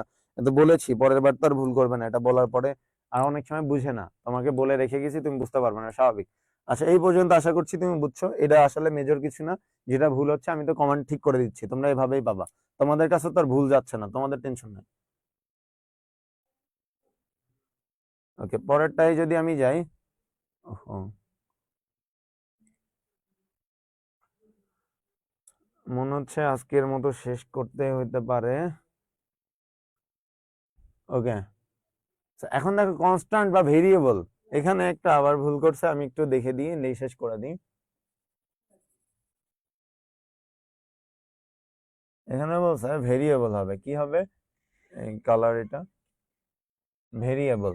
এখানে ভেরিয়েবল বা কনস্ট্যান্ট কি, সেটা হচ্ছে আমার যখন কনস্ট্যান্ট বা ভেরিয়েবল থাকবে, সেটা আমাকে অঙ্কের প্রথমে বলে দিতে হবে যে আমার যেমন ধরো এমন থাকতে পারে ভেরিয়েবল কোনগুলা, ভেরিয়েবল কোনগুলা বা আর কনস্ট্যান্ট কোনগুলা। এই যে কনস্ট্যান্ট বা ধ্রুবক, যেটার মান চেঞ্জ হয় না, মান পরিবর্তন হয় না, ঠিক আছে, মান পরিবর্তন হয় না। আর চলক, কনস্ট্যান্ট, এটার মান কি, চলক, চলক, চলক কি, চলক হচ্ছে মান পরিবর্তন হয়, মান পরিবর্তন হয়। তো আমার যদি বলি যে এই যে চলক, এই যে যেমন ধরো আমার একটা পাই, আমরা জানি যে পায়ের মান হচ্ছে 3.1416 না 3.1416।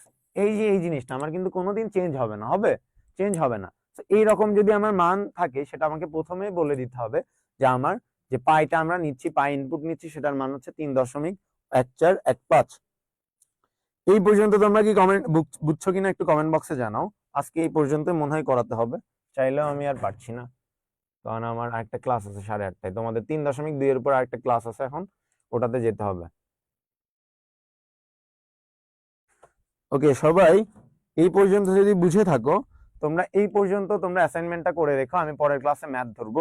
এই ক্লাসে চাইলে আমি চেয়েছিলাম তোমাদের একটা হলে ম্যাথ করাইতে, কিন্তু শেষ করতে পারি নাই, আন্তরিকভাবে দুঃখিত। তোমরা এই পর্যন্ত পড়ে রেখো, আগামী ক্লাসে তোমাদের সাথে দেখা হবে। সবাই ক্লিয়ার লিখেছো? ওকে, তাহলে আজকে এই পর্যন্তই থাকলো, তোমাদের সাথে আগামী ক্লাসে দেখা হবে।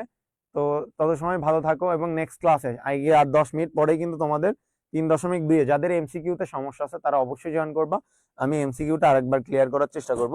তত সময় সবাই ভালো থাকো, আল্লাহ হাফেজ, আমার জন্য দোয়া রেখো। ভাই, শেষ করে দেন।